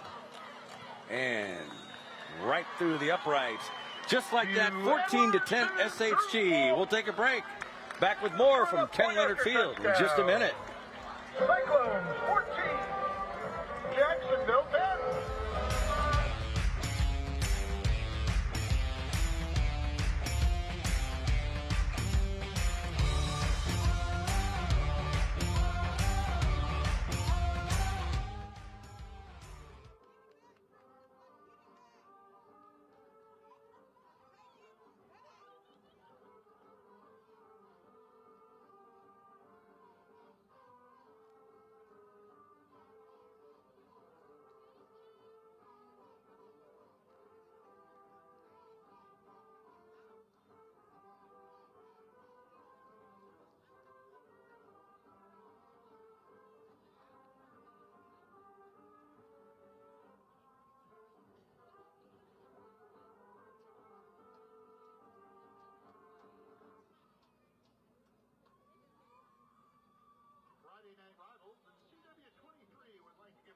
Thanks to our title sponsors, CEFCU, not a bank. Welcome back to CEFCU Friday Night Rivals, presented by Bob Riding's family of dealerships. 14-10, SHG scores their first drive of the second half, and I don't know what John Allison said in the locker room. Must have worked. Because what a 67-yard touchdown run. Or touchdown from Mikey Gresh, the sophomore, Adam. Yeah, first carry of the game, and he made it a memorable one. Certainly did. So, just 11:41, 19 seconds is all that took. That's called efficient. So, Cyclones will kick back off to the Crimsons now. Tom Davis, the senior kicker, will do the honors again, see if the Crimsons get a chance to return this kickoff.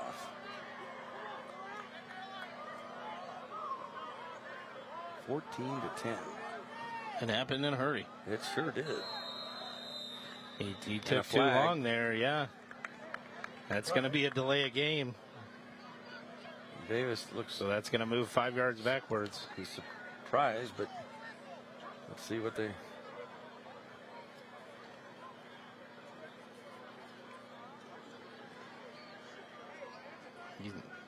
They're arguing they didn't hear the ready whistle, but the play clock still ran to 0 too, so...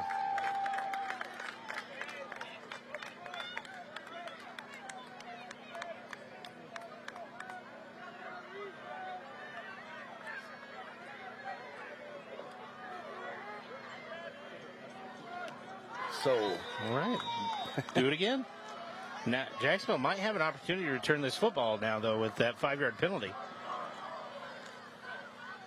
And that is correct. Field at the 15, 25, 30, 35, out to the 37-yard line. So the Crimsons get the opportunity to return it, and they do, and it's Darren Henry with the return. And right now, we're going to send it down to ABC News Channel 20 Spencer Davis for the second half Brant Professional Agriculture field conditions. Spencer? Yeah, hey, thanks, guys. It's same shape it was in the first half. That's the nice thing about turf. You can run on it as much as you want. Nothing's going to change. And we're looking forward to another good half. I mean, it was a really explosive play by Sacred Heart Griffin already. We'll see what Jacksonville can respond with. Guys, back to you. All right, thank you very much, Spencer. Very humid in the air, though. It is. Feeling our papers feel damp. It's very humid in the air. Yes, it is. 1st and 10 from the 38-yard line. Cyclone D. I tell you what, the Cyclones are fired up, Adam. They are fired up after that huge touchdown run by Greg. And we'll take a look at the HSHS St. John's Children's Hospital scoring summary. And 2 plays, 80 yards, capped by that 67-yard touchdown run by Mikey Gresh. Straight up the sideline. They got the SHG sideline really back into this game, too. They're fired up, especially after that big first down stop. And just like that, they lead 14 to 10 now. Second down. Jacksonville, 2nd down and 10 after no gain on the first play. Pitches back. Better get him. Oh, nice tackle there. Thrown for a loss on the play. Darren Henry nowhere to go. Yeah, had no blocking there on the outside. That was a nice stop there. Initial touch, Bryce Kraft. Yeah, Bryce Kraft, number 12 right there, just split 2 Crimson defenders before either one could get to him. Also, too, Braden Hutchinson, he's getting up to the line late. He keeps looking at his wristband after making the call in the huddle. Not sure if he's trying to catch something off of that, but it is really running the clock down even closer than it needs to be. 3rd and 17 now. Hutchinson throws left, complete to Cross Mitchell. Cyclones right there. Hutchinson's pass complete. Wow, what a difference the second half has made so far for SHG. Yeah, SHG is fired up. That would have been a tough screen pass there for Mitchell. The short side of the field, he didn't have a ton of extra room to work with. So as long as they could just string him out, there was going to be a ton of black jerseys coming to clean him up. Job Kepler, another sophomore. You talked about it on the previous show. Some freshman sophomores playing. So 4th down and long for the Crimsons. Not sure. Football. Checking a new football here. Changing footballs. So ball on the 34-yard line. Tough drive for Jacksonville. Sims is at his own 19-yard line.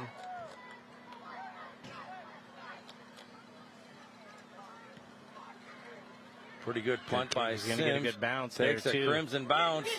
Fielded at the 17-yard line. And you better get him because they didn't think he was going to get him. He crosses midfield. Flag on the play. Down to the 25-yard line. Wow. How about that? Seamus O'Brien. There is a flag. You're going to get a block in the back here. halfway through that run. But as it started bouncing right here, I thought to myself, he'd be smart to grab it, but then as a coach, I never want my guy to play the ball like that. But there is going to be an illegal block. Holding is the call. Yep, blocking the back. SHG, so going to push it back quite a bit. Marked out from the spot of the foul. Jacksonville's got to get that swagger back right here. You went into the half with the lead. You got to recapture that momentum here in the second half, because SHG does have the guys to blow this game wide open. We saw it right there with that Gresh run on the first drive. We sure did. 1st and 10, SHG from their 40. Crimsons did not jump. Brinkman trying to get him to jump off sides. From the gun. Brinkman hands off. Mikey Gresh. Look at him go. Flag on the play. Stop at the 44-yard line of Jacksonville. Multiple. It's going to come back. Yellow flags out. There's going to be a hold on the outside.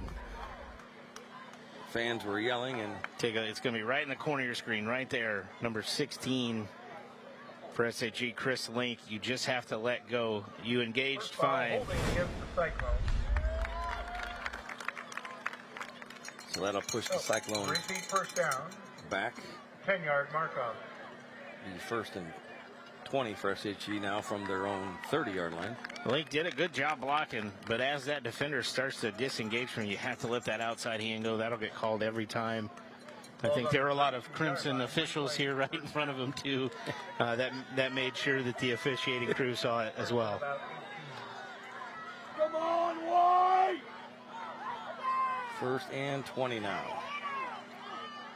Good shot of Coach Grounds. He's gonna be very level-headed. He's played in a ton of big games. He's gonna have his guys ready to go. Brinkman changing his cadence, trying to get those Crimsons to jump. Caldwell, left side, gets a hole.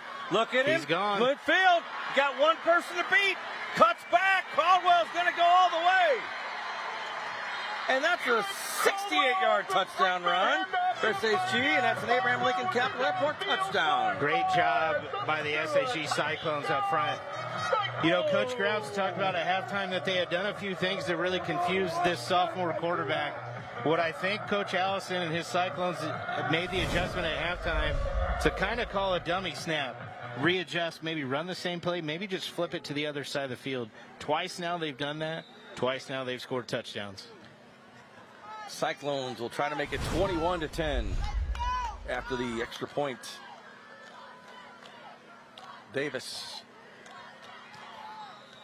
through the uprights, and it is good, and it is 21-10. And we'll take a break. 21-10. SHG leads Jacksonville. Back with more from Ken Leonard Field in just a minute.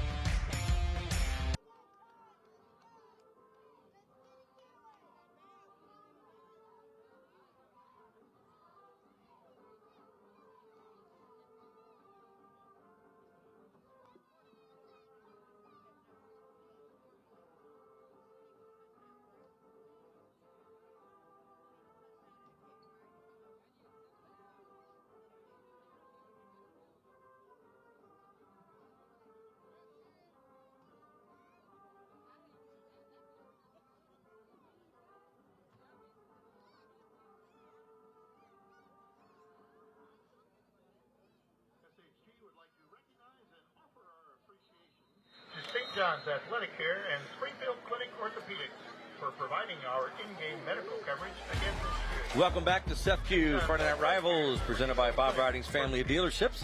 Let's take a look at the HSHS St. John's Children's Hospital scoring summary, and it didn't take very long, Adam. 2 plays, 60 yards, 68-yard TD run by number 2 for SHG. Did a great job. Trent Caldwell turned it on. Speed. Coach Allison wanted to be better, more efficient with their plays. They've run 4 plays. They've scored 14 points here in the second half. And there's the Bridge Care Sweet kickoff out of the end zone. Touchback. 1st and 10, Jacksonville. So now, Adam, obviously there's plenty of time in this game. You're only down 11, but you've got to get something going here if you're Jacksonville in this drive. Absolutely, and you're not going to have to. You're going to have to speed up your tempo a little bit. You want to be. Coach Grounds talked about. They want to be methodical. They wanted to control possession. You still want to do that, but you're going to have to speed it up a tad because now you're down 11 with 8 minutes here left. A lot of game, but the clock is going to be against you at this point. From the 20, Braden Hutchinson keeps it himself. Just nothing doing. On first down. Carry, stopped immediately by Jimmy Giacomini. So it's tough. You run this kind of offense, and if it's not working, it's tough to go if you don't have a big air game. Yep, and you spend so much time running that fullback mesh point, pitching the ball out to your wing backs, those kind of things that your passing games, it comes secondary. 2nd and 9, back to throw, better get rid of it, scrambling, running for his life. Hutchinson dumps it out of bounds, and there's I think the Cyclones won grounding. Yeah, because in high school you can't just throw the ball away. There has to be somebody in the area. Jimmy Giacomini. I think they're going to say number 6, Terrion Jackson was in the vicinity of the throw. That's why there was no grounding. Emery Green, number 52, the 6'3", 185-pound junior, playing well last couple of plays. Take a look at SHG's head coach, John Allison, in his 2nd year. Also got a shot in the green. That was Coach Jim McMahon. He's been here 30-something, 34 years. A long time. On 3rd and 9. Flag in the backfield. Hutchinson Not much for Jacksonville. Usually that means a hold. Yep. Going to be a illegal shift against the Crimsons. Boy, nothing's going right for Jacksonville right now. No. You just need to settle down. Again, a lot of time left. Makes a few adjustments here. Penalty, illegal shift against Jacksonville, decline. So the Cyclones will decline it. So now 4th and long, and Crimsons really don't have any choice except to punt. Brandon Sims, who's been pretty busy tonight. One thing I've noticed here in the second half, too, Coach McMahon's put a lot of different defensive linemen up front. It looks like he's almost went with a smaller, quicker group that's been able to penetrate past this very, very big Jacksonville offensive line.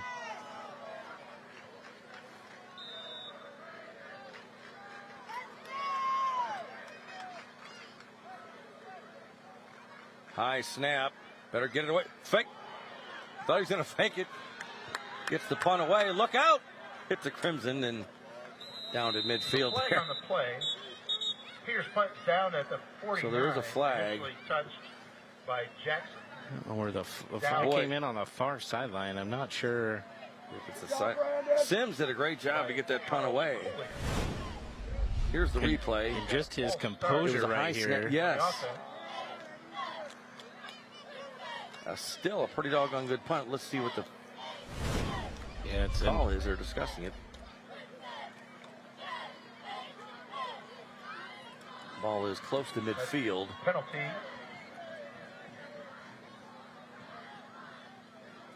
Ball start decline. Cyclones ball, 1st and 10 on their own 49. So I wonder if they had a player that was lined up in the neutral zone to where that wasn't blown dead at the beginning of the play. SHG with the 21-10 lead and excellent field position here. Ball on their own 49-yard line. 7:20 to go in the 3rd quarter. This is a different Cyclone team, Adam, than we saw in the first half. On first down. Handoff up the middle. Oh, he's got it wide left. He's got room. Look at Brian go. Look at him go. Gress. Touchdown. Whoa. 51 yards. Mikey Gress. 27-10, SHG. Take a look right here. He made one cut to the outside, and there was nobody on the outside of the field there for the Crimsons. O'Brien and Ricecraft on the blocks as well. Great job, Gresh. 3 carries, 2 touchdowns. A gazillion yards. Over 100 yards easily, yes. Davis will attempt the extra point to try to make it 28-10. Cyclones.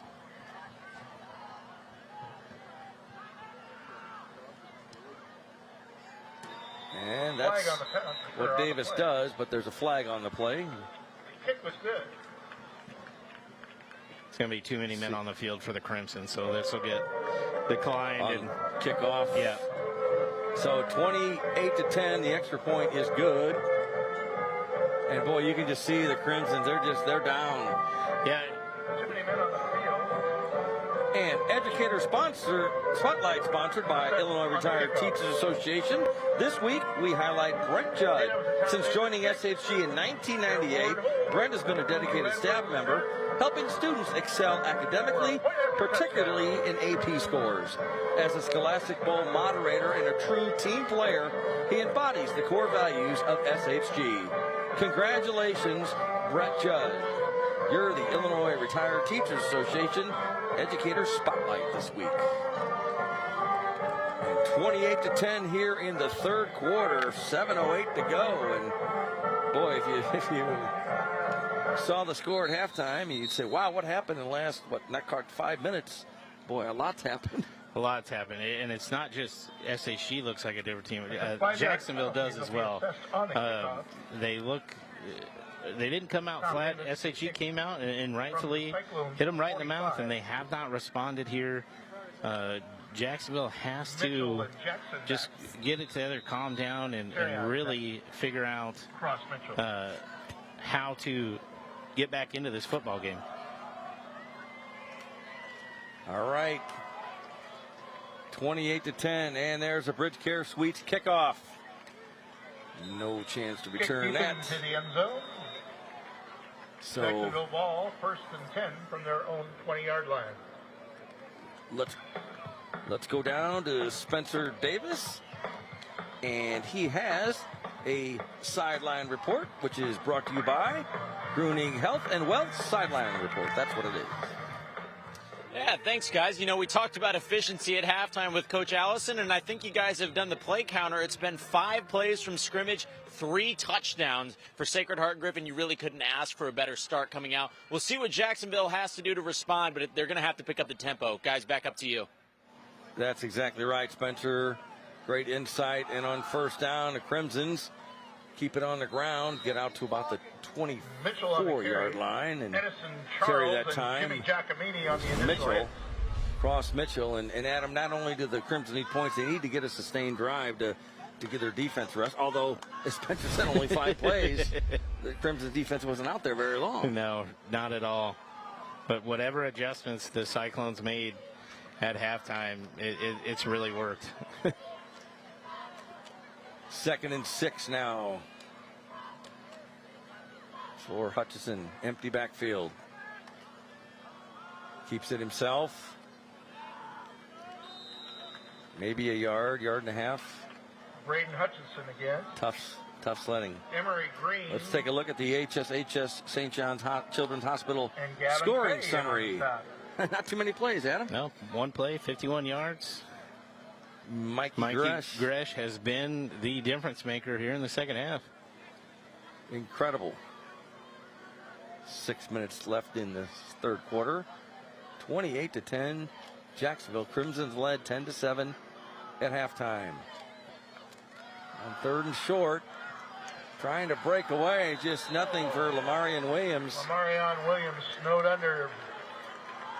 Just nothing. Gavin Fay was in there. Bryce Kraft was in there. So 4th down and Zacharian McKinney, it's 4th down. Punting situation. Yeah, just got spun around again. Early penetration by the Cyclone defensive line has changed everything in the second half. They would get it in pockets in the first half, but now it has been a completely different team.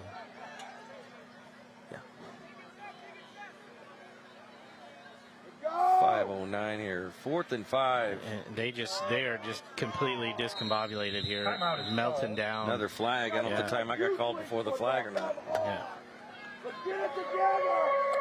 And Adam, let's talk about it again. Again, next week we're going to take a break because CW23 will carry the NASCAR Xfinity Series race from Bristol next Friday, 6 o'clock. And you see on the left, number 7, Justin Allgaier, sponsored by Brand Professional Agriculture and Riverton native. His parents from Riverton, Justin and Ashley Allgaier. They have 2 kids, and he's in the playoffs. With Ashley Allgaier. Did you? Okay. Yeah, I could remember Justin being the little shy race car guy and had homecoming dances and stuff like that. He's super, super nice, great family. I wish him nothing but the best. And not only is it just a NASCAR race, but it's at Bristol. Yes. You can't get any more fun than watching a race at Bristol. No doubt about it. Justin's won a couple races this year, and while we're at it, talking about Brant, shout out to our friend Evelyn Brant Thomas, 101. 101 going strong. My lady, she's going strong. She's going to outlive me, probably. She's something. She's outlived a lot of people already, I tell you. All right. Ooh, Cyclones almost blocked it. They did not. A crimson bounce on the punt. Wow, that's a good punt. We got a flag down by the punter. Ball's down at the 20. Could but get roughing or running into the punter here. Depends on what the call is. Let's see. Roughing the kicker's call against SHG. Well, that changes things quite a bit. That's a 15-yard, and that'll be a first down. Because it was 4th and 5, so yeah, that's a personal foul, so that's a 15 automatic 15 first yard. down. Let's show it to you again. Take a look here. You have to give him space. Comes in. It was inadvertent, but that's just part of the game. I know Sunday. That. Sunday is an award show for I think the TV Emmys, and maybe Brandon Sims might be up for one next year. I think he put a little bit on that, but hey, good for him. That's what they're taught to do. And they have to give you that space to land, or that's a penalty every time. So Emory Green, A for effort there, but the Crimsons will get the ball, or keep the ball, I should say. That's one way to keep SHG from scoring, right? You got to keep the ball. So it's a first down, of course, and ball on the 30 now for the Crimsons, who need a drive, need some points. They trail 28-10. On first down, coming this way is Jeremiah Jackson to the 37-yard line. Jackson on the carry, Gavin Fay on the tackle. So 2nd and 3, and that's the kind of first down run you want. Yeah, I think Coach Grounds needs to figure out a way to get Cross Mitchell the ball on the outside as well. He is a difference maker with the speed he has, and has been pretty silent, especially here in the second half. So 2nd and 3, 4:19 to go in the third. Same player gets it, slips and falls, so Jackson again. Frustrated Jackson fell down. Yeah, Coach Grounds wanted that one. He had a little bit of a hole. I'm not saying he would have got a first down, but he would have got 3-4 yards right there. Still got 3rd and 5 here. Hutchinson, said 5'9", 180-pound junior. Ball on the 35. JHS needs a first down. Back to throw is Hutchinson. Running. Got some time now. Complete to who else? Cross Mitchell. You talked about it, Adam. Yeah, to the 37-yard line. I think he only got about 2 yards there. Fourth down. Thought he might have a little more than that. He did not, obviously. So, and we want to thank Antonio's Pizza for providing tonight's meal for the Friday Night Rivals crew. Anything goes at Antonio's, and thank you. The pizza was delicious, as always. As always. I had some cheese, I had some sausage. Thinking back to that play, I feel like there was miscommunication with Hutchinson. He rolled one way. All of his receivers were going the opposite side of the field. So, again, maybe a little bit of confusion on the Crimson offense. 4th and 3. Good punt. Booming punt by Sims. Fielded cleanly at the 20 to the 30, 35, crossed to the 42-yard line, and there's a good return for SHG. Drew Ward, the 6 foot, 175-pound junior. First time we've called his name here tonight, but good return. Again, great field position to start this drive. It really hasn't mattered here for SHG in the third quarter, but let's see if Jacksonville has talked about what they want to do different defensively. So good field position again for SHG. Adam, we can talk about a couple of scores in a minute, or do you have any scores? Morrow Forsyth was beating Auburn. Yeah, that game was 51-0 at halftime, and now I just got a text. Shout out to my guy JK for giving me updates here tonight. Byron has gone up on Williamsville 41-3 with 8 minutes left in that game. That game was very tight all night. It was only 14-3 at halftime, but Byron has really turned it on in the second half. Trent Caldwell there with the big gain, and that is a Brant Professional Agriculture first down. The Cyclones having no trouble moving that ball on the ground. Also at last check, Rochester was up 28-0 against Lincoln. That one is important. It would be win number 200 for Derek Leonard. Wow, already amazing. Of course, the son of legendary coach Ken Leonard, the field named after him here. All-time winningest coach, Illinois. And there's a screen pass left. First down. Down the sidelines is number 1, Mylan Logan, the senior, and that's another Brant Professional Agriculture first down. Again, very simple plays here by the Cyclones, and maybe that's something Brinkman and Coach Allison talked about. Just simple passes, simple screens to get it out to your playmakers. Let them do the work for you. So 1st and 10, SHG on the Crimson's 25-yard line. Brinkman trying that cadence again, and if nothing else, trying to throw the Crimsons off a little bit.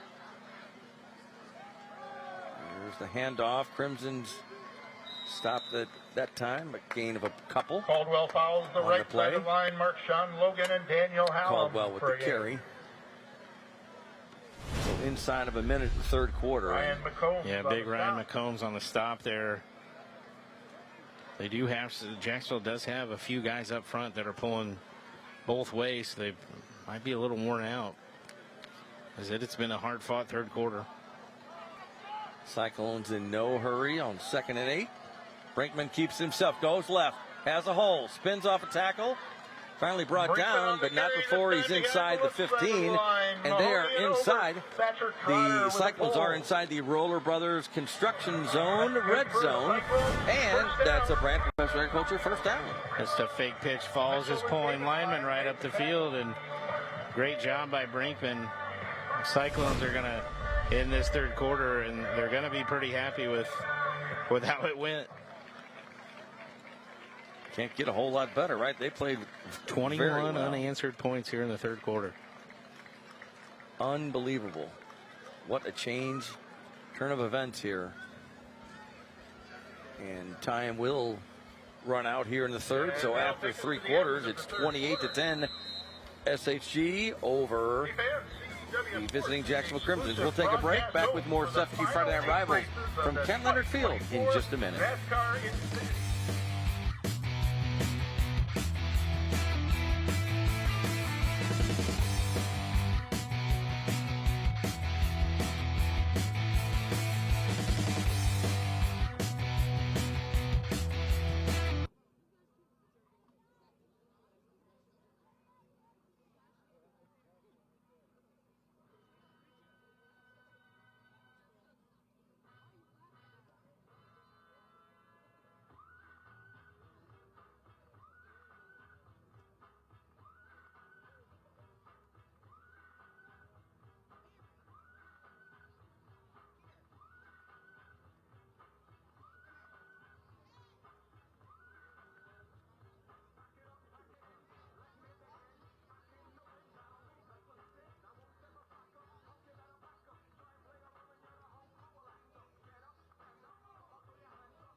It'll be SHG ball to start the fourth quarter. Welcome back to CEFCU Friday Night Rivals, presented by Bob Riding's family of dealerships. I'm Paul Wapple, alongside Adam Anderson, Spencer Davis, the CEFCU Friday Night Rivals crew. Doug Opperman doing a great job with statistics. We'll get some statistics to you in just a second. Brinkman, hands off, right side, Caldwell. Got some room, still on his feet, trying to get in that end zone. Did not, but he made a good run there from the 14. Where is he? He's out at the 2, he's out at the 3-yard line.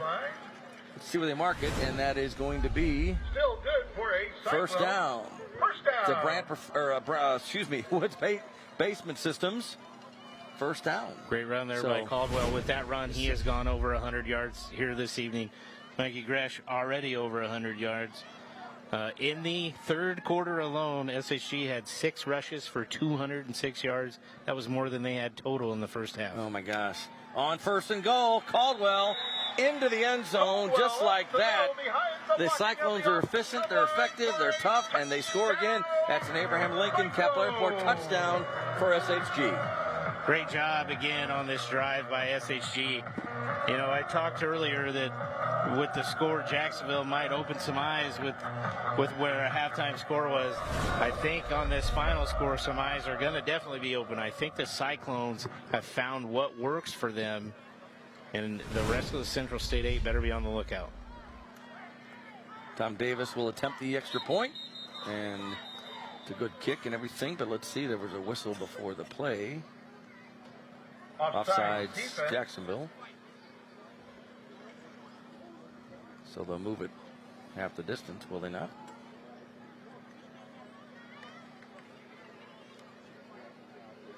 And it's 34-10.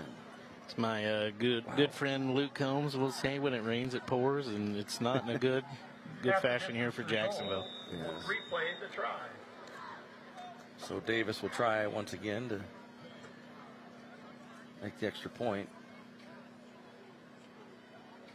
Like you said, 2 outstanding kickers tonight. Great to see that in the high school level. Always love that.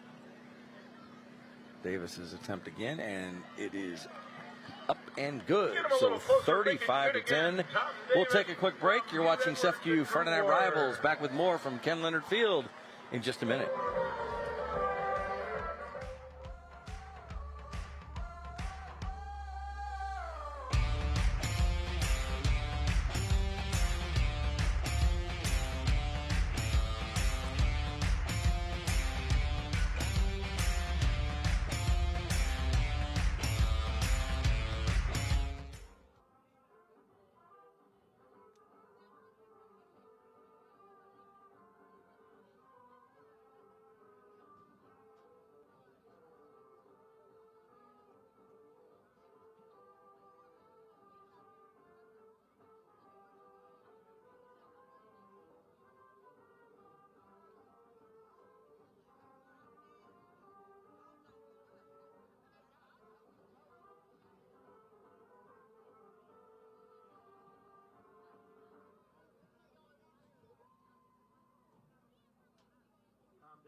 Welcome back to CEFCU Friday Night Rivals, presented by Bob Riding's family of dealerships. No surprise, I guess, right? The Cyclones have scored again, and 35-10 they lead the Jacksonville Crimsons here early in the fourth quarter. And another booming kick. No return. First and 10, Jacksonville, after the Bridge Care Suites kickoff by Tom Davis. And the Crimsons will start first and 10 from their own 20-yard line. Yeah, just the third quarter statistics kind of tell the whole story. And there's the HSHS St. John's Children's Hospital scoring summary. 6 plays, 57 yards. Caldwell with the 4-yard touchdown run, just scooted in the end zone, and just like that, 35-10. Yeah, and you might say, 6 plays, that's really fast. That was the longest drive SHG's had this half. Incredible. Braden Hutchison and the Crimsons go back to work. There's a pitch.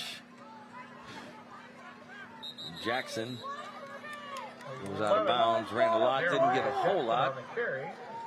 pushed out of bounds by Gavin Fay and Jamarion Bardwell. The flag on. Yeah, Crimson's are really down, you can tell here, and I think they're just kind of shell-shocked with it all. I think there was you're right. a flag on the play. I didn't see a flag come in. I didn't either. Check that. What? Yeah, no, there was no flag, no flag. Okay.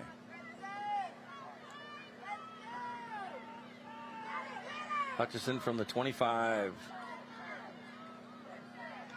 Keeps it in. Cyclone D right there. Emery Green with a big stop. He's played well. Especially here in the second half, but Hutchinson, I think he's trying to do a little too much. So for everybody at home, if you can, as a quarterback in an option offense, if you can read, you're the guy, 52, Emery Green right there, if you can read his full number, that means you hand the ball off.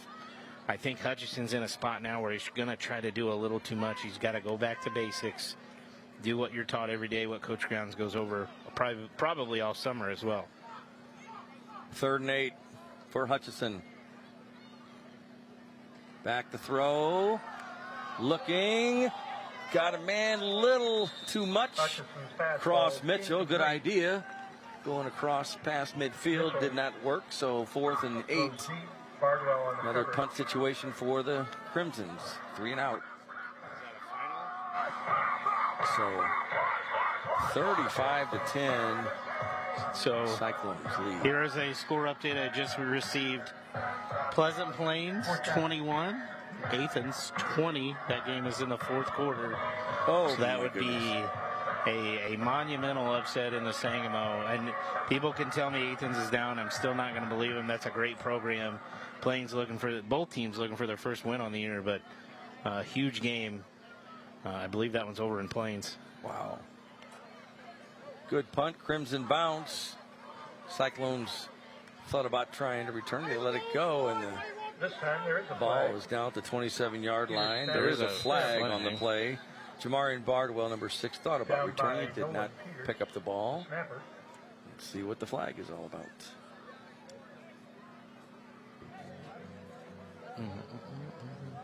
I hear you humming, Adam. Neil Diamond. Anytime Sweet it comes Caroline. on, I'm going to start. It's a great song. I've heard it a few thousand times. It's a good song, though. All right. So we got a hold on the Cyclones. SHG. A rare mistake here in the second half of the Cyclones. First down, SHG after the penalty assessed. So the Cyclones have the ball, have a commanding lead with 10:29 to go. 35-10. I think it's quiet in the stadium over where we're sitting here on the visiting sidelines. I think it's just utter shell shock right now.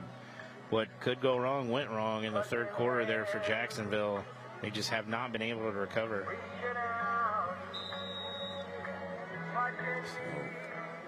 Got some teams that could go to 0-3, and boy, I would never have guessed if Athens may pull that one out. We'll see, but nobody wants to start 0-3. Tough night for Auburn, too. So on first down from the 18, hand off to Brinkman and whoever carries the ball is just doing well for SHG, and I think we're going to see some other players getting some time tonight. Adam with the big lead. That was Danny Thomas, the senior, 5'9", 180 pounds. And that is a Woods Basement Systems first down for the Cyclones. Ball on the 33 now. Brinkman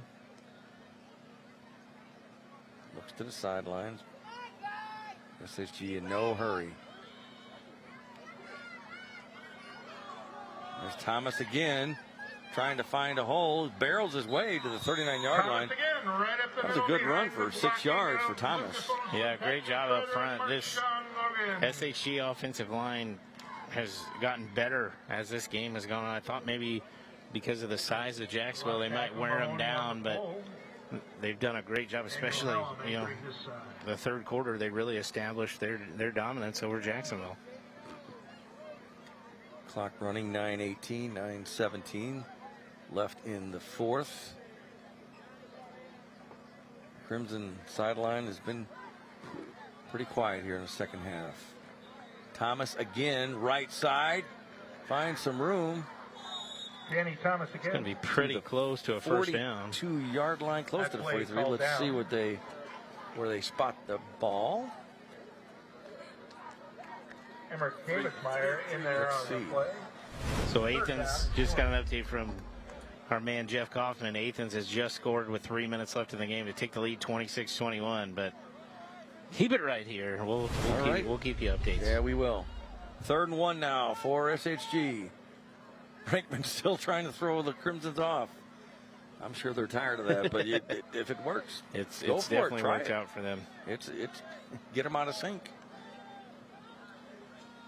On 3rd and 1, keeps it himself, does Brinkman. Trying, and he gets that first down. Good second effort there. And that's a Woods Basement Systems first down. We both need to send a congratulations out to Derek Leonard. Picked up win 200 tonight against Lincoln. I believe the score was 63-7. Congratulations to Coach Derek Leonard. No surprise. 20 years as a head coach, already reaching 200 wins. So it's easy to do the math. It's 10 wins a year on average. Pretty darn good. That's very, very good. How many state championships? 9? 9 state championships. Wow. 1st and 10 for the Cyclones, who are in command. Thomas again crosses midfield, first down and more. Danny Thomas drives ahead for another. So that's another Woods Basement Systems first down for SHG as Thomas gets the carries here on this drive. Mitchell in on the south. So we will have, of course, a player of the game, a lot of candidates for the player of the game, and of course the presentation, the CEFCU Friday Night Rivals Champions Trophy. So ball on the 45 of Jacksonville. What a difference for the Cyclones in the second half. Thomas again, right side, breaks a tackle. Gets to the 40-yard line. Real tough run there by Thomas. He's hard to bring down. Gets 5 yards on the play. Brought down by Eli Masamba. Thomas is 5'9", 180 pounds. He's pretty solid. 2nd and 5 for Cyclones. Replacing Danny Thomas. Temperatures dropped, I think, a little bit. A little crisp. It's very nice, very comfortable. Not as humid as it was. High snap, but Brinkman has it. Keeps the balls loose. Wait a minute. And I think Jacksonville's come up with this football. No signal yet. And they did get it. The Crimson's got it. Hey, all right. A little life back into the Crimson sideline. Couldn't tell who got it. Let's see on the replay here. Just looks like a little miscommunication from Brinkman. 1st and 10. A lot of Crimsons there. Something with a 5. I think it was Asher Green. It was 15, yes. A freshman. Freshman. The futures are bright with both of these programs. A lot of underclassmen playing here tonight and some important varsity minutes too. No doubt about it. On 1st down, there's the handoff. Boy, thought the ball might have went to the Cyclones. They were right there on that one. Brought back by Lucas Osland and Emery Green. And the Crimsons have Rylan Reese in now at quarterback. Another freshman, getting some minutes. Why not? For the Jacksonville Crimsons. Trail 35-10. That carry was by Ortiz.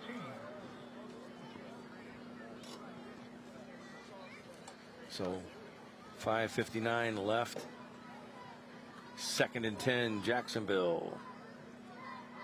Rylan Reese, 5'10", 165 pounds. Goes under center. And a whistle and a flag. The flag on the play. Delay a game or somebody? Delay a game. Young guy wasn't keeping an eye on the clock there. So 5-yard penalty. Remains 2nd down. Push the Crimsons back, make it 2nd and 15 now. Rylan Reese in a quarterback for the Crimsons. You learn from your mistakes, and You go on from there. Get better, right? So there's going to be a lot of good and bad for Coach Grounds. That first half, they played really good, inspired football. And the adjustments that the Cyclones made. And the ball came loose. I think it was after the whistle. I saw a lot of Cyclones there. I think Reese was lucky to hand that ball off. Wow. Job Kepler right there for SHG. They got him behind the line, which brings up third down. So 3rd and long.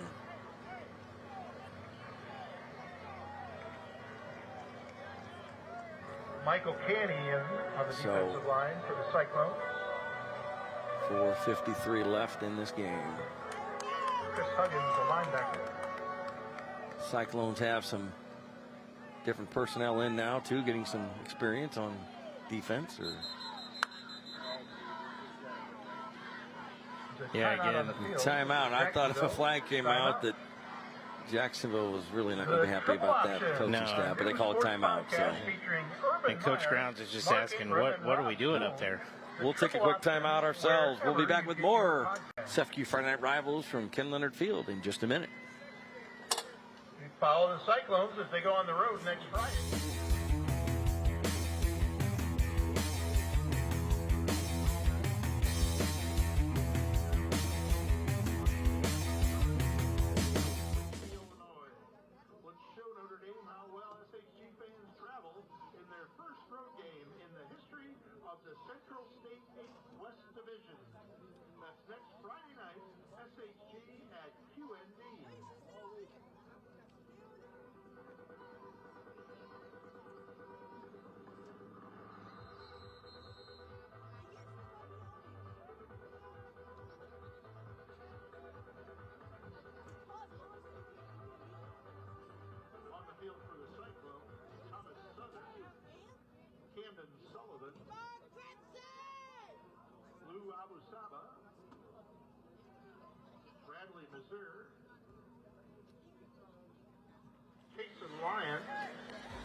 Welcome back to CEFCU Friday Night Rivals, presented by Bob Riding's Family of Dealerships.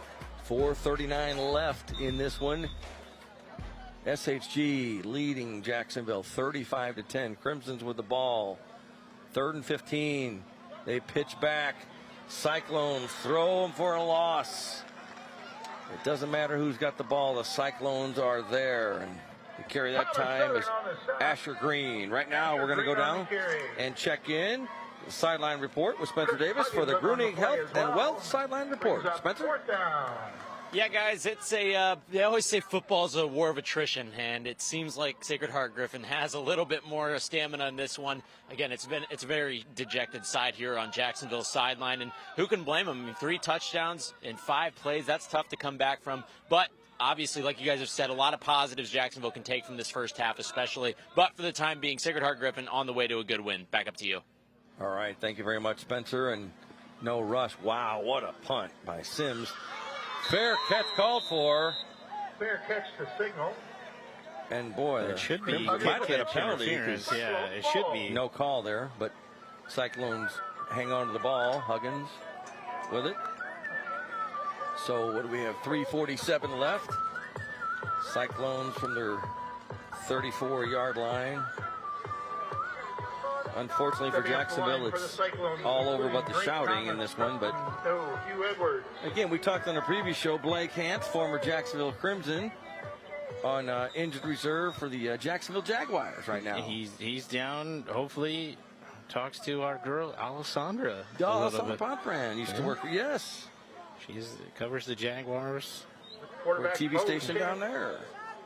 Shout out to her, former Channel 20 sportscaster. On first down, Cyclones coach keeper on the ground. That's a first down and more. And wow, number 14, that's Bo Chance, a sophomore, 6 foot 145, and that's a Woods Basement Systems first down for SHG. The new quarterback in there, same story though. Great first down run there by Chance.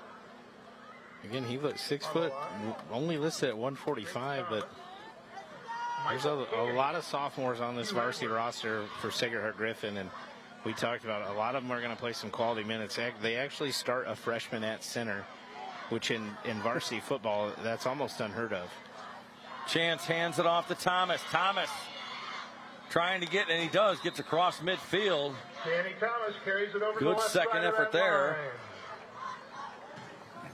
3 minutes left in this one, so we talked about SHG played an incredible team. CBC, one of the top teams in Missouri in the first week of the season. You talk about playing a tough team, and they got shut out.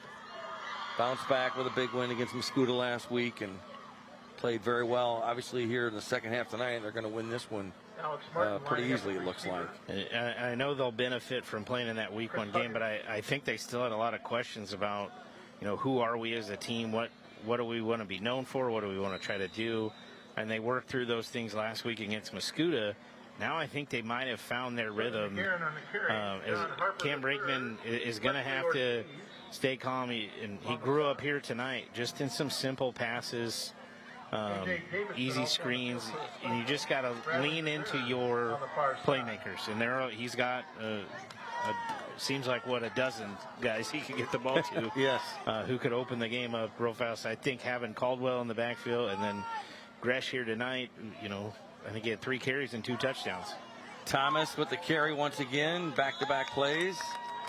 About the 46-yard line, and on the carry, he's wrapped up at the line. he's short. Yeah, he's short of the first down, so 4th and 2. See if the Cyclones just punt the ball or take a knee or go for it. Maybe they'll just go for it, keep the ball and try to run out the clock. A couple more plays, maybe 3 plays if they can get a first down. You always want to end in that victory formation. So Bo Chance in at quarterback. Runs a lot of clock down. Thomas again. Boy, he's tough too. 3-4 Crimsons brought him down. So gonna be short of the first down. So Jacksonville will get the ball here. In on that tackle to stop things up. And right now it's time for the Smart Local 218 Fan Cam. The Smart Local 218 Fan Cam. Look at that. Cyclone fans excited. They're going to go to 2-1 when this one's over. And they have some of the Crimson faithful there happy and not so happy maybe, but still a great high school football game and great night to watch a game. Wonderful facility here. SHG has a big task, has to travel up to Quincy Notre Dame.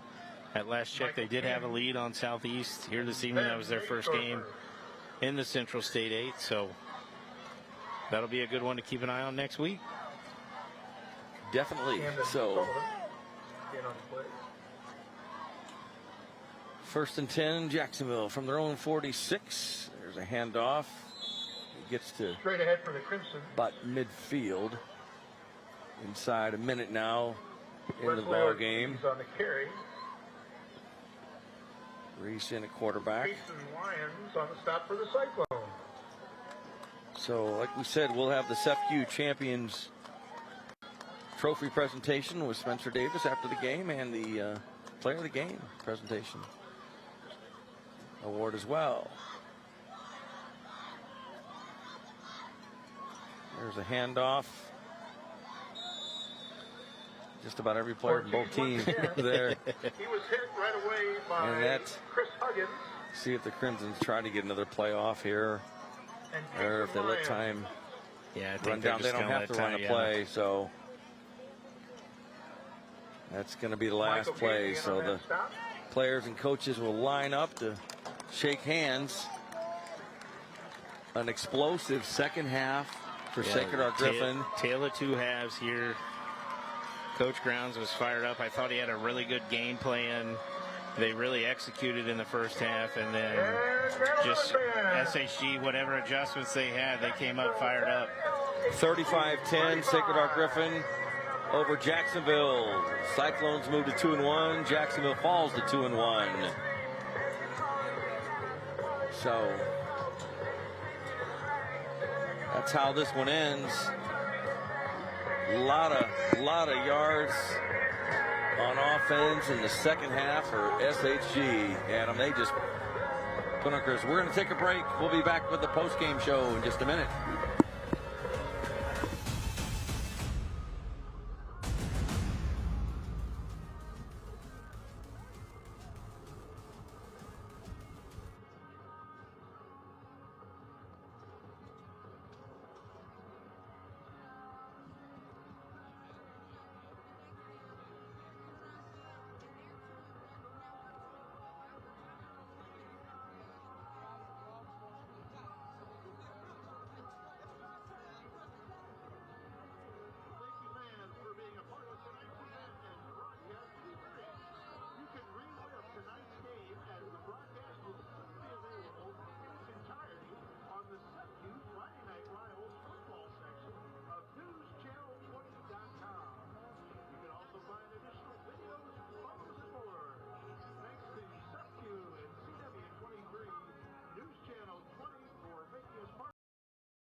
Pretty impressive. I mean, incredible. You talk about efficient, right? My gosh.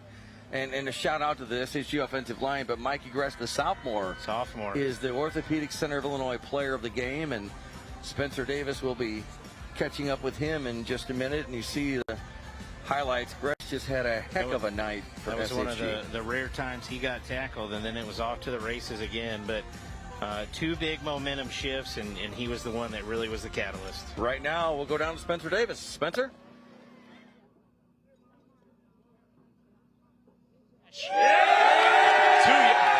Two rushes, 118 yards, and 2 touchdowns. Mikey, heck of a win here. It was a slow start, but you guys got to go in the second half. Yeah, our offensive line played extremely well in the second half. Thank you, Trent Caldwell, for repping in at the end there, giving me a blow. And good job to our centers getting the snaps back there. Good job to our defense. Everyone played well. All right, and Coach, you guys turned it on in the third quarter especially. What did you guys change at halftime? Not a ton. I mean, defense was just was lights out in the second half. You know, I don't remember how many 3-and-outs, but getting the 3-and-outs, getting the ball back in our hands, and obviously the run game obviously took off because Trent and Mikey, I think, had 4 carries in a row for touchdowns. So great job by those guys, great job by the O-line, and great job by defense getting 3-and-outs. All right, Coach. We got one more thing for you. Enjoy the win.